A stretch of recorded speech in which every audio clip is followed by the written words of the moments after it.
welcome you all host today. Friends, we have Advocate Manoj Kumar Dwivedi with us. He's in private practice since 1988. He specialized in labor and industrial matters. I would say in Delhi he must be within top 10 in labor laws. He is associated with NGO, Association for Social Health in India, situated at Laos Avenue. He is inducted as external member in internal committee of various companies as required in POSH Act. He is a resource person and trainer on various subjects related to child and women, including the sexual harassment of women at workplace, prevention, provision, and redressal Act 2013, commonly known as POSH, protection of children from sexual offences Act 2012, associated with a number of companies and organizations.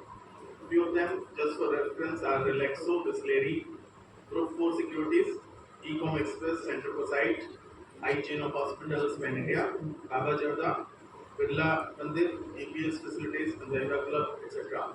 Above all, is a dear friend of mine. We were together during schooling.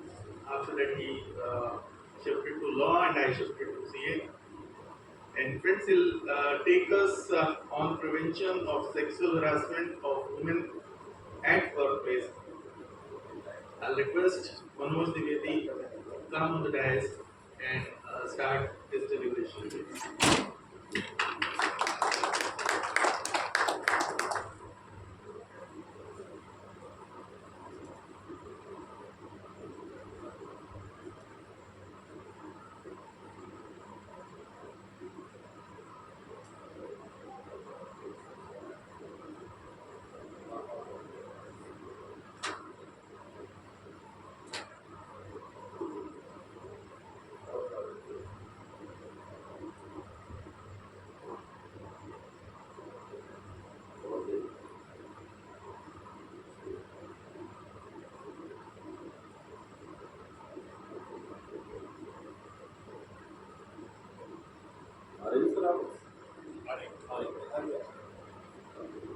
ये पहली बार प्रयोग कर रहा हूँ। मैं सोच रहा था कि खड़े होकर के बोल रहे हैं, बैठ के बोल रहे हैं, क्या करना चाहिए? जैसे बुलंद आवाज है थोड़ा हाँ थोड़ा सा और आगे आ जाए, कोई ऐसी कोई बात नहीं है, कोई सही भी शिफ्ट है हाँ थोड़ा सा एक तरफ अच्छा रहेगा, अगर एक तरफ आ जाएंगे तो थोड़ा सा इंटरेस्ट बना रहेगा, जरा ज़्यादा गर्दन तो घुमानी नहीं पड़ेगी।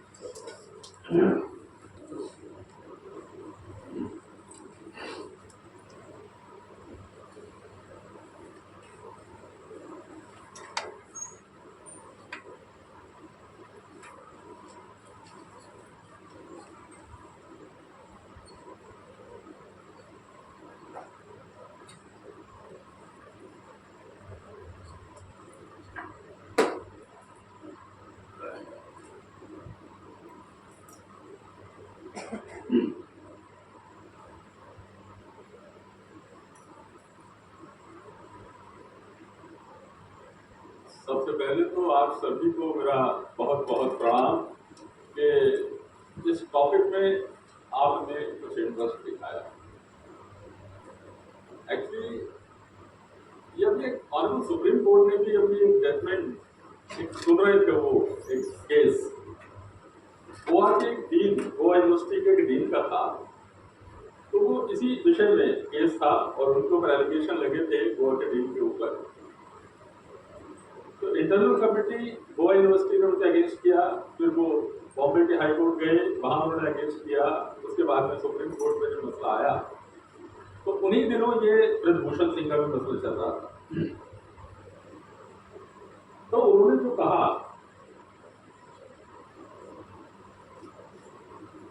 थोड़ा कम नजर आ रहा है, कोई बात नहीं, ऐसे ही ज्यादा अच्छा रहेगा, कोई परेशानी वाली बात है। उससे जरा बन जाते हैं, फिर वो स्लाइड टू स्लाइड चलता है, ये ऐसे मामला ज्यादा अच्छा रहेगा थोड़ा। तो उसी समय ब्रजभूषण का मसला चल रहा था और एक अखबार ने निकाला था कि हमने 30 रेसलिंग एसोसिएशंस का सर्वे किया और उसमें से 16 या 17 के अंदर ये इंटरनल कमेटी का इवन गठन तक नहीं इस एक्ट के अंदर। तो उन्होंने एक नोट ये किया, उन्होंने जो वर्ड यूज किया ऑनरेबल सुप्रीम कोर्ट में, उन्होंने कहा कि it is disputing to note the compliance of the act after so many years. तो यहाँ पर भी अगर लोगों को कोई इंटरेस्ट ना हो तो कोई खास बात नहीं है, वो सुप्रीम कोर्ट भी यही कह रहा है कि ये जो बेचैन करने वाला, डिस्प्यूटिंग का मतलब बेचैन करने वाला, उन्होंने बेचैन करने वाला है कि आज ये 1997 में विशाखा की गाइडलाइंस आई थी सबसे पहले इसके ऊपर। उन्होंने ये तय किया था कि किस तरीके से अगर कोई सेक्सुअल हरासमेंट का मैटर आता है किसी कंपनी के अंदर, किसी विमेन की कोई हरासमेंट होती है, क्योंकि एक्ट नहीं था, कोई कानून नहीं था 1997, तो सुप्रीम कोर्ट से कहा गया था, विशाखा एक एनजीओ थी, वो अप्रोच किया था कि आप ही कुछ गाइडलाइंस बनाएं जब तक कि पार्लियामेंट नहीं बनाती। तो उसके ऊपर उन्होंने बहुत सी गाइडलाइंस दी थी कि अगर कोई हरासमेंट का केस आएगा तो वो कैसे डील होगा। अल्टीमेटली 1997 से लेकर 16 साल गुजर गए, 2013 आ गया, मतलब पार्लियामेंट को भी इस टॉपिक के ऊपर, जो कि इतना इंपॉर्टेंट टॉपिक था, इतना विषय था, बड़ा गंभीर विषय था समाज के लिए, 16 साल लगा दिए पार्लियामेंट ने भी उसके ऊपर कानून बनाया, और 16 साल तो 2013 में बन गया। और 2013 में जो उन्होंने कानून बनाया है sexual harassment of women at work place, prevention, prohibition and redressal 2013, इसको जो बनाया उसके बाद 10 साल और फिर गुजर गए अब तक, और इसका अभी कहीं कहीं तो आपको नजर आएगा कि बहुत अच्छा कंप्लायंस है। वैसे कंप्लायंसेस होने लग गए हैं, लेकिन उसके बावजूद भी अभी जिस लेवल के ऊपर कंप्लायंस चाहिए वो नहीं है। नोएडा में तो उन्होंने क्या किया है कि दे हैव फॉर्मुलेटेड वेबसाइट उन्होंने बना कि अपने इंटरनल कमेटी के मेंबर्स कि आप हर साल और जो आपकी कंप्लायंस है, एनुअल जो रिटर्न है, वो आप उसको फाइल करें। लेकिन दिल्ली में अभी कुछ ऐसा है नहीं। मैं अभी एडिशनल लेबर कमिश्नर के साथ कुछ समय पहले बैठा था, तो उन्होंने कहा था कि सर इसका तो आपके यहाँ तो दिल्ली में तो कहीं कुछ है ही नहीं इसको लेकर, कम से कम आपके पड़ोस में नोएडा में एक वेबसाइट है। बोले हाँ कर रहे हैं। तो इस तरफ कोई खास कोई ज्यादा उनका रुझान मुझे नजर नहीं आया। तो इसीलिए सुप्रीम कोर्ट का जो था डिस्प्यूटिंग जो बड़ा बेचैन करने वाला है, ये बड़ी बात कही।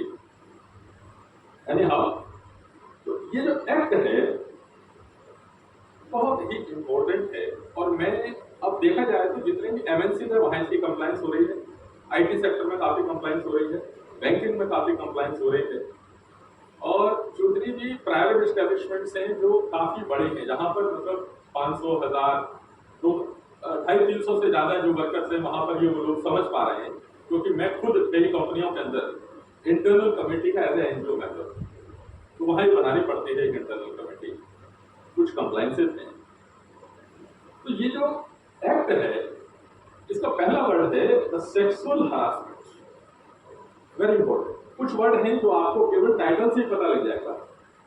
सेक्सुअल हरासमेंट नंबर 1 एक्ट, जिसको हमें डिफाइन करना है, of women. What is the definition of women, ये भी इसके अंदर है। वर्क प्लेस का डेफिनेशन भी बड़ा इंपॉर्टेंट है। उसके बाद में 3 चीजें ये कहता है। प्रिवेंशन, हम प्रिवेंट कैसे करें, what shall be the methods which will be adopted by the company to prevent that no sexual harassment to the women take place. Second thing, prohibition. अब अगर कहीं किसी वजह से अगर प्रिवेंशन से काम न चले तो हम प्रोहिबिट करने के लिए क्या क्या करेंगे। बिल्कुल मेडिकल की तरह है कि अगर शुगर ना हो तो क्या करना है, हो जाए तो क्या करना है, और अदरवाइज प्रोहिबिशन करने के लिए क्या करना है, प्रिवेंशन करने के लिए क्या करना है, और सब कुछ हो जाए तो रिड्रेसल करने के लिए क्या करना है, बिल्कुल उसी तरीके से। और अगर मान लीजिए उसके बावजूद भी प्रिवेंशन के सारे स्टेप्स लेने के बाद, प्रोहिबिशन के सारे स्टेप्स लेने के बाद, उसके बावजूद भी अगर सेक्सुअल हरासमेंट के केसेस आते हैं, तो फिर रिड्रेसल कैसे करना है, ये पूरा एक्ट है। बहुत बड़ा एक्ट नहीं है, केवल 30 सेक्शन है और 14 रूल्स है, बहुत छोटा सा एक्ट है। पहले बात करते हैं कि सेक्सुअल हरासमेंट, जो वर्ड है ना सेक्सुअल हरासमेंट, ये actually it's a sort of taboo. हमारे समाज में जैसे ही सेक्सुअल किसी के साथ लग जाता, लगता है हम कुछ और ही सोचने लग जाते हैं। सेक्सुअल आई डोंट नो ये क्या है, कोई अजीब सा, बट ये एक्चुअली उस तरीके से जो नॉर्मल पार्लेंस के अंदर हम जिस तरीके से समझते हैं वो नहीं है। ये सेक्सुअल हरासमेंट जो है इसमें कई प्रकार की जो हरासमेंट्स इसके अंदर में एक एक करके आता हूँ, थोड़ा थोड़ा बताने की कोशिश करूंगा, क्योंकि आज हम ये बेसिक चीजों के और जो फंडामेंटल्स हैं इसके, जो बेसिक चीजों के हैं, जो बेसिक चीज है इसके अंदर अवेयरनेस सेशन है, तो अवेयर कराने की कोशिश करेंगे कि ये है क्या पूरा का पूरा। मैं सेक्सुअल हरासमेंट को आपको एक एग्जाम्पल से बता। पहली तो बात ये समझ लें कि हर इंसिडेंट सेक्सुअल हरासमेंट का नहीं। कभी कभी ऐसा भी होता है कि पहली एक या दो बार के इंस्टेंस में वो एक्ट जो हो रहा है वो सेक्सुअल हरासमेंट नहीं है, लेकिन अगर वो परपेचुटी में it will go, it will continue, अगर वो लगातार किया जाएगा तो वो कभी कभी सेक्सुअल हरासमेंट की श्रेणी में आ जाता है। मैं एक एग्जाम्पल देता हूँ, मैं बहुत जगह वो एग्जाम्पल देता हूँ। एक हमारे पास वो केस भी एक्चुअली आया, एक ऑफिस के अंदर फीमेल्स मेल सभी लोग काम करते थे। एक फीमेल को परफ्यूम लगाने का बड़ा शौक, तो वो जब परफ्यूम लगाने का शौक होता है, किसी को ड्रेस पहनने का शौक होता है, किसी को कुंडे पहनने का शौक होता है, अलग अलग प्रकार के शौक है। तो वो लेडी रोज, उसके पास कलेक्शन बहुत अच्छी थी, वो रोज एक सेंट बढ़िया सा एक लगा के गुजरती थी आसपास से, तो लगता है कि खुशबू जाए। तो एक सज्जन, एक मेल उनकी तरफ थोड़ा अट्रैक्ट हुए, हो भी सकते हैं, कोई खास बात नहीं है, अट्रैक्ट होना कोई खास नहीं है, जब तक कि मन में रहे तब तक कुछ पनिशेबल नहीं, सही है, अट्रैक्ट हो जाइए। तो अट्रैक्ट हुए। अच्छा, अब यहां आप ये देखेंगे कि ऐसी कोई उन सज्जन की इंटेंशन भी नहीं थी बहुत ज्यादा कि कोई मुझे तंग करना है उनको, बस उन्हें वो उनका परफ्यूम अच्छा लगता था। वो उन्होंने क्या किया कि जैसे ही वो फीमेल अपनी सीट पर पहुंचती थी अपने ऑफिस में, वो उसके पास पहुंच जाते और उसको अप्रिशिएट, पहली बार गए तो उन्होंने उसको अप्रिशिएट किया जाकर कि ma'am it's a very good fragrance, कहाँ से आप खरीदते, मतलब आपका ये बड़ा अच्छा है परफ्यूम। अगर किसी लेडी को अगर आप ये कहें कि आपने मैम बड़े अच्छे ड्रेस पहनी है, आज आजा बड़े अच्छे लग रहे हैं, तो क्या होगा, फर्स्ट इंसान से थोड़ा सेक्सुअल हरासमेंट शुरू से, यार थैंक यू वेरी मच, हमें भी कोई कहते यार आपने बड़ी अच्छी पैंट पहनी, हम भी कहते हैं thank you very much, better. Next day वो जो फिर आई, वो फिर पहुंच गए, तो उनको तो एक अट्रैक्शन एक अंदर से थी कि इनसे कुछ ना कुछ बात करनी है, मुझे जाकर कारण था वो परफ्यूम, तो फिर पहुंच गए। Ma'am today also you have a very good perfume, thank you very much. यही हो सकता है और इससे ज्यादा कुछ नहीं हो सकता, और क्या होगा अब। लेकिन ये सिलसिला रोज का हो गया। अब 5-6 दिन तक तो ठीक था, उन्होंने कहा कि देखिए मेरे पास नए कलेक्शंस हैं, आई लव इट, मैं आई ऑलवेज बाय परफ्यूम, मेरी अच्छा सबसे ज्यादा मैं यही खरीदती हूँ, दिस एंड दैट, तो इसमें ऐसी कोई खास वाली बात नहीं है, मैं भी बता दूंगी आपको, आप भी ले लीजिएगा, दिस एंड दैट करके उन्हें टालने की कोशिश की। लेकिन वो सब उन्होंने सुन लिया, लेकिन वो हर रोज सुबह पहुंचा। अब क्या है कि देखिए, अब ये 5-7 दिन जब हो गए, 10 दिन हो गए, तो उसे एक मेंटल टेंशन, एक मेंटल हरासमेंट सी उसको लेडी को होने लगी। अब वो घर से आके वो सोचने लग गई कि सबसे पहले तो इनको आंसर करो जाकर के, आते के साथ ही आ जाएंगे। अब ये अजीब सी हरासमेंट कि घर से निकले और दफ्तर में आते कि केस हमारे पास आया। तो उसने अपने फ्रेंड को बात बताया, यार क्या है ये, रोज मैं आती हूँ, रोज ही आ जाते हैं सज्जन, यार it is causing a lot of trouble to me, अब तो मुझे मेंटल हरासमेंट फील होने लग गई, ये क्या है। उसने कहा तो काम कर, 5-6 दिन सेंटर लगाना बंद करते, देखते हैं क्या करते हैं। तो मैंने चलो ये ठीक है, अगले दिन सेंट लगाना बंद कर दिया। लेकिन वो सज्जन तो तैयार थे, वो तो बस आग गिरा गए, madam again you have applied a very good scent, very perfume. 3-4-5 दिन जब हुए तो उसने फिर अल्टीमेटली उसने कहा कि श्रीमान जी मैं पिछले 4-5 दिन से कुछ परफ्यूम लगा नहीं रही हूँ, आप पता नहीं क्या सोच रहे हैं, now it is causing harassment. मैं she complaint to the internal पर, किताब ये बड़ी बात है, सारा लिखा मैंने बंद कर दिया, उसके बावजूद भी आ जाते हैं मेरे पास। अच्छा, इंटरनल कमेटी की एज ऑफ समस्या कहें या वो अंडर ऑब्लिगेशन कहें, किसी भी कंपनी में अगर कोई इंटरनल कमेटी है तो उसकी एक ये बाध्यता है, मैं कहूंगा, या ऑब्लिगेशन कहूंगा, या रिस्पॉन्सिबिलिटी है, लाइबिलिटी है कि वो किसी भी कंप्लेंट को उठाकर नहीं फेंक सकती, ना उसके ऊपर अपना प्राइमा फेसाई को डिसीजन दे सकती है। उस इंटरनल कमेटी को वो करनी ही है, यानी उसे उसको पर नोटिस इशू करना ही है रिस्पोंडेंट को, क्योंकि उनके पास में इंटरनल कमेटी में होता भी कौन है, 4 लोग होते हैं। जो उसकी चेयरपर्सन होती है, जो एक्ट की जो जो ऑब्लिगेशन है, the chairperson shall be the highly placed women of the company. Highly placed क्यों रखते हैं? जो इसमें कहा हाईली प्लेस्ड, रिसेप्शनिस्ट को बना देते हैं या किसी और लोली प्लेस्ड को बना देते हैं। व्हाई इट इज सेड कि हाईली प्लेस्ड? हाईली प्लेस्ड इसलिए कि she must be the highly placed. Receptionist को हमने अगर चेयरपर्सन बना दिया और कंप्लेंट आई जनरल मैनेजर के खिलाफ, तो जो जनरल मैनेजर रिसेप्शनिस्ट को अपने कैबिनेट में खड़ा नहीं होने देता, वो उसके सामने अपीयर होगा तो बड़ी सिचुएशन हो जाएगी। तो इसलिए एक्ट ने बहुत ही सोच विचार के हमारे जो भी लेजिस्लेटर हाईली प्लेस्ड, अब हाईली प्लेस्ड में अगर डायरेक्टर्स की वाइफ है और वो भी डायरेक्टर है, ठीक है, तो चेयरपर्सन जनरल मैनेजर लेवल मतलब हाईएस्ट प्लेस, तो जैसे कि जब भी उसके सामने लोग अपीयर हो तो वो उसके मतलब सबऑर्डिनेट या उसके अंडर हो या उसके इक्विवेलेंट हो। ऐसा ना हो कि वो छोटे उस पर और वो और उनसे बड़ा कोई ऑफिसर उनके सामने हो, तो हाई प्लेस। एक तो chairperson is needed, two members should be from the organization itself. अब वो कौन होंगे? कहने को तो ये कहा गया है कि anyone who knows about the who has the legal knowledge, ये कहा गया, और one who is concerned with the cause of the women. अब लीगल नॉलेज नहीं भी हो सकती, कॉज ऑफ द विमेन कैसे आप तय करेंगे कि कॉज ऑफ द विमेन भी होगा? तो उन्होंने एक वर्ड यूज किया पार्लियामेंट में, प्रिफरेबली। प्रिफरेबली नहीं है तो कोई बात नहीं, किसी को ले लो, लेकिन प्रिफरेबली अगर आपके ऑर्गेनाइजेशन में अगर लीगल नॉलेज कोई को जानता है, लीगल नॉलेज है, उसे ले लो, या कॉज ऑफ द विमेन के साथ है उसे ले लो। तो हमने कंपनी में कराया हुआ है, जो लोग MSW हैं, जो मास्टर ऑफ सोशल वर्क में हैं, उस कंपनी में MSW ऑफिसर्स हैं, कि भाई आप सोशल वर्क में आपका डिग्री है तो आप आ जाए, मतलब इस तरीके से आप ले सकते हैं, लेकिन वर्ड प्रिफरेबली अगर नहीं है तो किसी को ले सकते हैं। चौथा जो मेंबर है must be connected with NGO। ये जो दिल्ली हाई कोर्ट का भी जजमेंट है उसके ऊपर NGO क्यों? क्योंकि कई बार क्या होता है, इसका भी मैं किस्सा सुनाऊंगा कि क्यों। NGO it is supposed to be an external member, at least impartiality shall be maintained, ऐसा मानते हैं। क्योंकि अगर सभी लोग ऑर्गेनाइजेशन से ही होंगे तो एक्चुअली कंप्लेनेंट कौन होगा? मान लीजिए जो चेयरपर्सन है, हो सकता है कंप्लेनेंट उनके साथ वाली लड़की हो ऑफिस के अंदर, रिस्पोंडेंट कौन होगा? वो हो सकता है इधर बैठता हो। हमेशा कोलीग्स की तो कंप्लेंट आएंगे ज्यादातर ऑफिस के अंदर, और वो सब ऐसा भी हो सकता है कि बाकी जो दो मेंबर्स हैं वो जो उसके साथ चाय पीते हो कंप्लेनेंट के या रिस्पोंडेंट के साथ चाय पीते हो, बड़ी मुश्किल है, इतना आसान भी नहीं है इन सब चीजों को करना।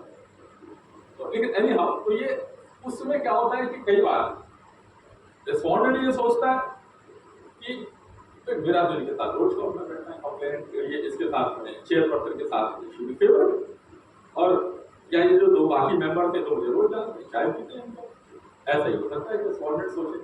तो इसलिए एक बायसनेस को खत्म करने के लिए, पार्शियलिटी को खत्म करने के लिए, अनफेयरनेस को खत्म करने के लिए इन्होंने एक एग्जाम को रखा कि आप NGO के एक मेंबर को रखो, नॉन गवर्नमेंटल ऑर्गेनाइजेशन, कि जो चीजों को ट्रेनिंग भी दे, अगर पॉसिबल है तो वो ट्रेनिंग भी दे, नहीं तो वो साथ में रहे, अगर कहीं कोई ऐसी समस्या आए तो वो है। तो मैं बता रहा था कि वो कंप्लेंट आई, वो जो परफ्यूम वाली, तो इंटरनल कमेटी ने बुलाया रिस्पोंडेंट को, उससे पूछा पहले इसमें क्या होता है, पहले इंटरनल कमेटी जब बैठती है तो पहले कंप्लेनेंट का एविडेंस लेते हैं, उसने तो राइटिंग में दे ही दिया था, उसके बाद रिस्पोंडेंट को नोटिस इशू करते हैं, रिस्पोंडेंट को भी देते हैं। अच्छा, इसमें 3 महीने का टाइम होता है, इसमें पूरा मुकदमा चलाने की कोई इजाजत नहीं है कि आप 10 महीने चलाते रहेंगे, केवल 3 महीने का टाइम होता है, 90 दिन में आपने इसको पूरी इंक्वायरी करनी है। तो इसलिए डेट्स भी छोटी दी जाती है। इंटरनल कमेटी को कहा गया है कि जैसे ही आपके पास कंप्लेंट आए तो चेयरपर्सन विदिन 7 डेज रिस्पोंडेंट को, वो जिसके खिलाफ केस है, एलिगेशन है, उसको नोटिस इशू कर देंगे और उसको 10 डेज का टाइम दे देते हैं कि आप रिप्लाई कर दो। इसका इतना होने के बाद में आप आ जाइए, दोनों को बुला लेते हैं, उसके बाद उसका स्टेटमेंट रिकॉर्ड करेंगे, उसका स्टेटमेंट करेंगे दोनों में। एक पार्लियामेंट ने इसमें एक छोटा सा और एक अरेंजमेंट किया है। पार्लियामेंट को ये तो मालूम है, मतलब जो लेजिस्लेट हम करते हैं, कि यहाँ पर उन्होंने रोका है जब दोनों को बुला लो। कई बार क्या है कि बहुत छोटी छोटी बातों पर हरासमेंट फील होती है, जैसे परफ्यूम वाला मसला है, आप देखें तो इंटेंशन कहीं नहीं है उनकी रिस्पॉन्डेंट की, बस में अट्रैक्शन हो गया तो वो कर रहे हैं, लेकिन वो उसको हरासमेंट बहुत हो रही है, ये वाली बात वो नहीं समझ पा रहे हैं केवल। तो यहाँ एक आगे इंक्वायरी करने के पहले एक छोटा सा एक स्पीड ब्रेकर भी एक लगाया गया है कि अगर कंप्लेनेंट चाहे तो दोनों के बीच में कॉन्सलेशन करके इस वाले मैटर को एंड अप। कई बार बहुत से छोटे छोटे मैटर आएंगे कि जहां पर हर केस में वैसे इंटरनल कमेटी में बहुत ज्यादा पावर्स है। इंटरनल कमेटी के पास हमारी जो कानून में जो हमारे यहाँ ट्राइब्यूनल्स के जो जजेस को जो 5 पावर्स हैं वो पांचों की पांचों पावर्स है, इसमें इंटरनल कमेटी के मेंबर्स को देनी।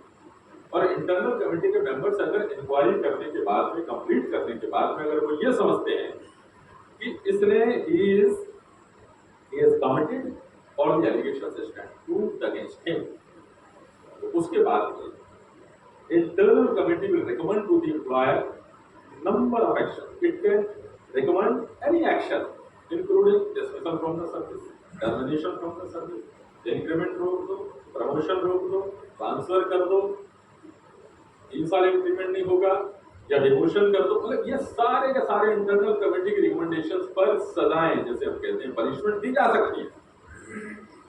तो ये सारी, अब ये तो एक तय बात कि सोशल स्टिग्मा तो लगी जाएगा रिस्पोंडेंट के ऊपर। अगर मान लीजिए some any organization gives any punishment under this act to a person, so wherever he will approach for the next employment and when antecedents will be checked, जब पीछे अगर उसके पास आएगा वो ये कहेंगे कि जब dismissed him or we have punished him on account of social sexual harassment, तो ये कैरियर खत्म। और परिवार को पता लगता है तो परिवार को तो समझाना सबसे मुश्किल बात है कि आप कर क्या रहे थे। तो बहुत होता है कि आप क्या कर रहे थे, क्या करके यही रह गया था, ये देखो पनिशमेंट ये कुछ तो होगा। तो वहाँ एक इलेक्शन परिवार की मुसीबत। सोशल एम्प्लॉयमेंट में एक्ट इज वेरी इंपॉर्टेंट। इसमें जो सजाएं हैं अगर मिल जाएं तो जब एंटीसिडेंट चेक होते हैं तो बड़ा मुश्किल हो जाता है। तो इसलिए यहाँ इंटरनल कमेटी को बहुत पावर्स हैं। तो ये भी सोचा गया कि बहुत छोटी छोटी हरासमेंट्स भी हो सकती हैं, जैसे परफ्यूम वाले केस में।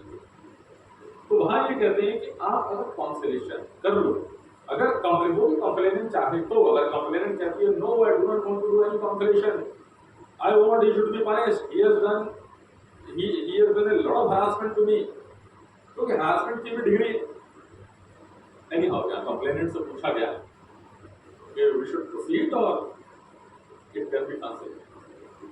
तो उसने कहा सर देखिए मेरा ऐसा कोई इरादा नहीं है कि आप इनको पनिश करेंगे।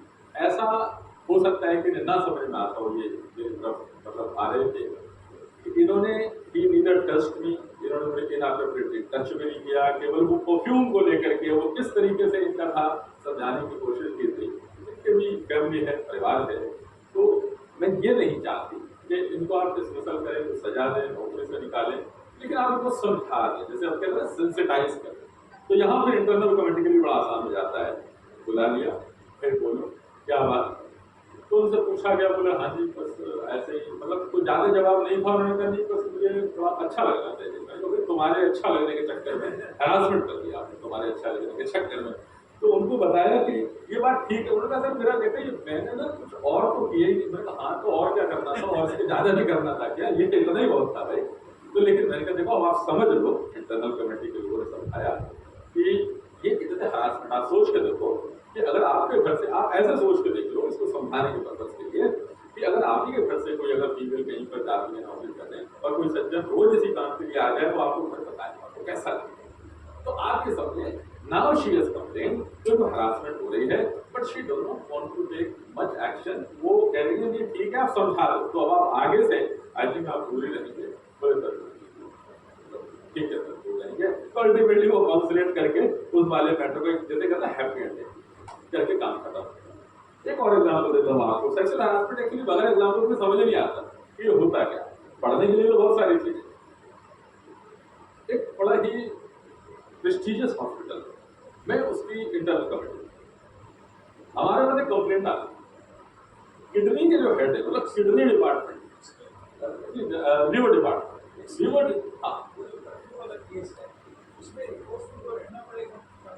क्या क्या रखना पड़ेगा? और ये चीज है बिल्कुल। देखिए ऐसा है, आपको मेरे ख्याल से अब तो कंपनीज एक्ट में भी एक डिक्लेरेशन जारी है। अगर वो कंपनी तो एक डिक्लेरेशन जाती है कि हमारे यहाँ ऐसे समझाता हूँ आपको, नंबर एक रिकॉर्ड रखना पड़ेगा दानिश को। जब हम एनुअल रिपोर्ट हर साल भरेंगे, नहीं रिकमेंडेशन नहीं रिकमेंडेशन नहीं होगी, लेकिन आप प्रोसीडिंग करके उसको एंड अप करेंगे और ये होगा कि हाँ ये दोनों में कॉन्सलेशन हो गया, complainant does not want any further action, she is satisfied, her grievances have been settled. तो और इस तरीके से तो उसको मतलब एंड अप करेंगे। लेकिन जब हम एनुअल रिपोर्ट बनाएंगे साल के बाद जो 15 जनवरी तक जाती है, तो हर कंपनी को एक जनवरी में कैलेंडर ईयर के अकॉर्डिंगली जनवरी से दिसंबर के बाद नेक्स्ट ईयर जनवरी के अंदर उनको एनुअल रिपोर्ट डीएम से हमारे यहाँ तो जो एसडीएम ऑफिस एरिया एसडीएम को फाइल करनी होती है, उसमें केवल 6 या 7 क्लॉज उसमें ये होता है कि how many complaints have come during the year, तो नहीं है तो नहीं है तो वे सारे ले लें, और है तो वन कितना टाइम लगा मतलब वेदर रिजॉल्व यस हाँ हो मतलब वो एक आती है। और अगर कंपनीज एक्ट है तो उसके अंदर एक सेक्सुअल हरासमेंट की बकायदा डिक्लेरेशन जाती है कि हमारे यहाँ कितने केस हुए या नहीं, वो भी जाता है।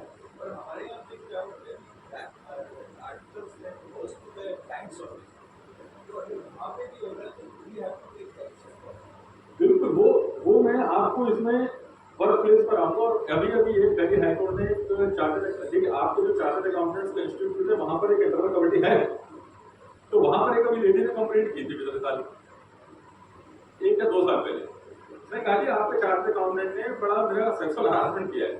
इसमें क्या है जो आर्टिकल्स है ओ यस मैं आता हूँ वर्क प्लेस पर एक्सटेंशन है, दैट इज एक्सटेंशन।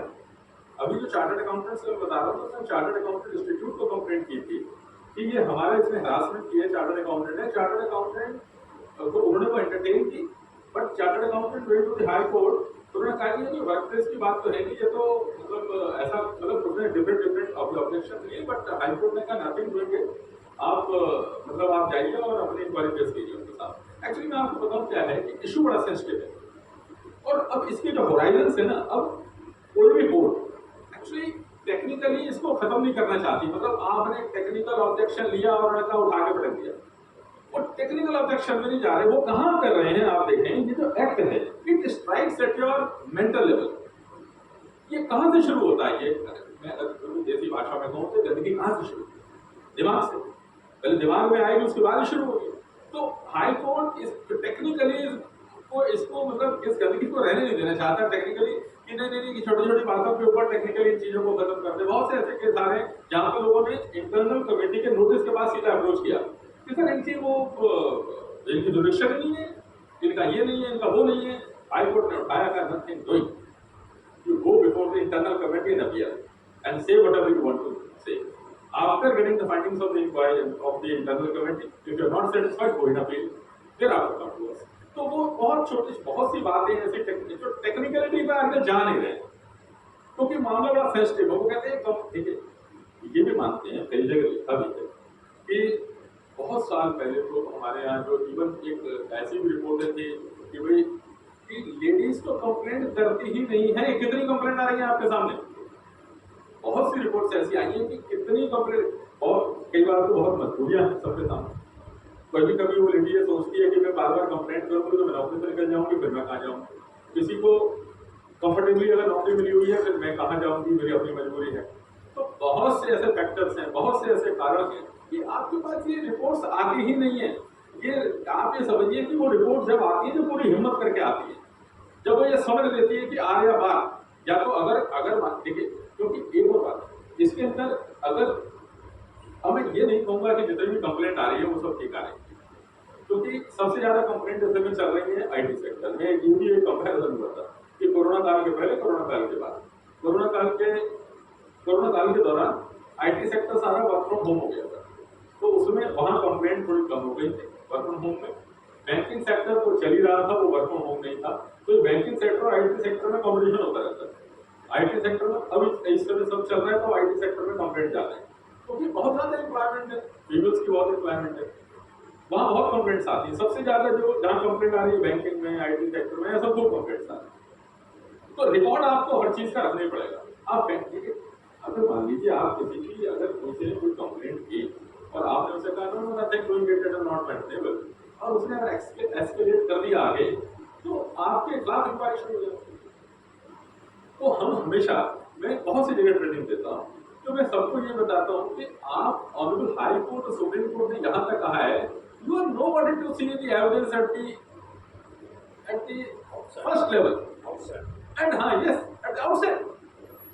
क्योंकि हमारे यहाँ तो सर क्या है कि आप समाज में भी देखें, किसी को कुछ बात कहो ना, समाज में क्या होता है वो कहता सबूत है भाई क्या हो समाज में, मतलब घर की लेडीज भी या कैसे भी, मतलब समाज में देखो कोई सबूत सीधा मुंह से निकलता है कोई सबूत है तो मैं सबको समझाता हूँ भाई ये वाला फालतू में यहाँ पर लगाने की कोई सबूत है। चेयरपर्सन और बाकी मेंबर्स की जब हम ट्रेनिंग करते हैं तो बहुत कुछ बताते होते हैं, हमको ये भी बताते हैं आपकी बॉडी लैंग्वेज क्या होगी, आप किस तरीके से एक्ट करेंगे, आपको कैसे कंप्लेन, मतलब ये इनको है क्या कंप्लेनेंट ने कंप्लेंट की उसकी ग्रीवेंस से शी इज एग्री। अब अगर मान लीजिए इंटरनल, अब सबसे पहली बात क्या है कि इंटरनल कमेटी के जितने मेंबर्स हैं उनको एक कॉन्फिडेंस देना है कि justice will be given to you. अब अगर जस्टिस, अगर ये पहली सिटिंग में ये हो जाए कि यहाँ से मुझे कुछ मिलने वाला नहीं है तो आपका वो टोटल जो फैब्रिक है, जो आपने जो फैब्रिक बनाया हुआ है अपने इंटरनल कमेटी का, तो उसका पर्पस सारा डिफिट हो जाए। ऐसा ही अगर रिस्पॉन्डेंट को लगने लग जाए तो यहाँ बड़ा इंपॉर्टेंट है, ये इतना छोटा यहाँ नहीं है। यहाँ क्या है कि हम लोग जब अवेयरनेस सेशन करते हैं, जब मैं ट्रेनिंग देता हूँ तो मैं हमेशा बाइफरकेट करके चलता हूँ कि आज मुझे इंटरनल कमेटी के मेंबर्स को देना है ट्रेनिंग या आज मुझे जनरल अवेयरनेस करना है। जब हम इंटरनल कमेटी के मेंबर्स को देते हैं तो बिल्कुल एंटायरली डिफरेंट तरीके से देते हैं। वहां एक्चुअली वहां उनको हम बॉडी लैंग्वेज सिखाते हैं कि जब कंप्लेनेंट आपके सामने आए और आप बैठे हुए हैं तो आपकी बॉडी लैंग्वेज क्या होती है। ये भी बताते हैं उस समय कोई चाय पानी अलाउड नहीं है, क्योंकि आपके यहाँ तो आदमी आ रहा है, तो आप सुन रहे हो, चाय आई, डिस्टर्बेंस हो रहा है, उसके बाद में आपने कहा लो माधव जी बिस्कुट खाओ बहुत अच्छा है, उधर कंप्लेनेंट बता रही उधर माधव जी बिस्कुट खिला रहे हैं, तो हाँ मगर ये बॉडी लैंग्वेज है। तो वो कंप्लेनेंट क्या करेगी घर जाके, वो लिख के भेज देंगे ऐसा है कि I don't have any confidence on you, आप तो चाय पानी पीते हो। जैसे ही आया कि चाय पानी पीते हो आपकी पूरी इंटरव्यू कमेटी का सब तैयार है। What about false complaints? हाँ मैं आता हूँ फॉल्स कंप्लेंट के ऊपर भी बिल्कुल है, फॉल्स कंप्लेंट के ऊपर भी जैसे आप रिस्पॉन्डेंट को सजा देते हैं तो वो रिकमेंडेशन उसके खिलाफ बिल्कुल दे सकते हैं, फाइन कर सकते हैं सर, आप फाइन भी कर सकते हैं उसके ऊपर, डिसमिस भी कर सकते हैं अगर बहुत ज्यादा, मतलब अगर मान लीजिए कोई ऐसी कंप्लेंट कर दी जो कभी हुई नहीं, इनएप्रोप्रिएट टचिंग भी कर दी। अब इनएप्रोप्रिएट टचिंग अगर मान लीजिए वो साबित हो जाए, अगर प्रूव हो जाए तो फिर रिस्पॉन्डेंट की सजा तो कुछ और भी हो सकती है, और अगर वो बाद में पता लगे फॉल्स है, आपकी इंक्वायरी में आया फॉल्स है, you can punish the complainant also. कानून जब बनता है तो उसका यूज मिसयूज से सब लोग, लेकिन उसके चक्कर में प्रोसीजर तो नहीं खत्म किया जा सकता ना, कंप्लेंट भी नहीं फेंक सकते। तो ये इंटरनल कमेटी के मेंबर्स सबसे ज्यादा इंपॉर्टेंट रोल क्या है, इंटरनल कमेटी के मेंबर्स का यहाँ पर। कंप्लेनेंट की तो कंप्लेंट होगी, कंप्लेनेंट को तो ठीक है सिखाने की जरूरत नहीं है, वो तो जो भी कंप्लेंट करेगी वटेवर शी विल कंप्लेन। लेकिन हमारे यहाँ हर कंपनी में, जैसे आप लोगों के पास इतनी सारी कंपनी, जब भी इसकी बात आएगी तो इंटरनल कमेटी के मेंबर्स कितने स्ट्रॉन्ग है, क्योंकि इंटरनल कमेटी के मेंबर्स का ऑब्लिगेशन है, they are under obligation to do justice क्योंकि फॉर बोथ। अभी क्या हुआ कि धीरज मेरे साथ थे नोएडा के अंदर इंटरनल कमेटी के मेंबर्स का ट्रेनिंग था केवल, और उसके शायद वो 22-23 कंट्रीज में है वर्ल्ड के, तो खैर इंडिया से जुड़े हुए थे लोग, उनके बहुत सारे ऑफिसेस थे, तो सभी लोग 4-5 लोग जुड़े हुए थे, 60-70 लोग।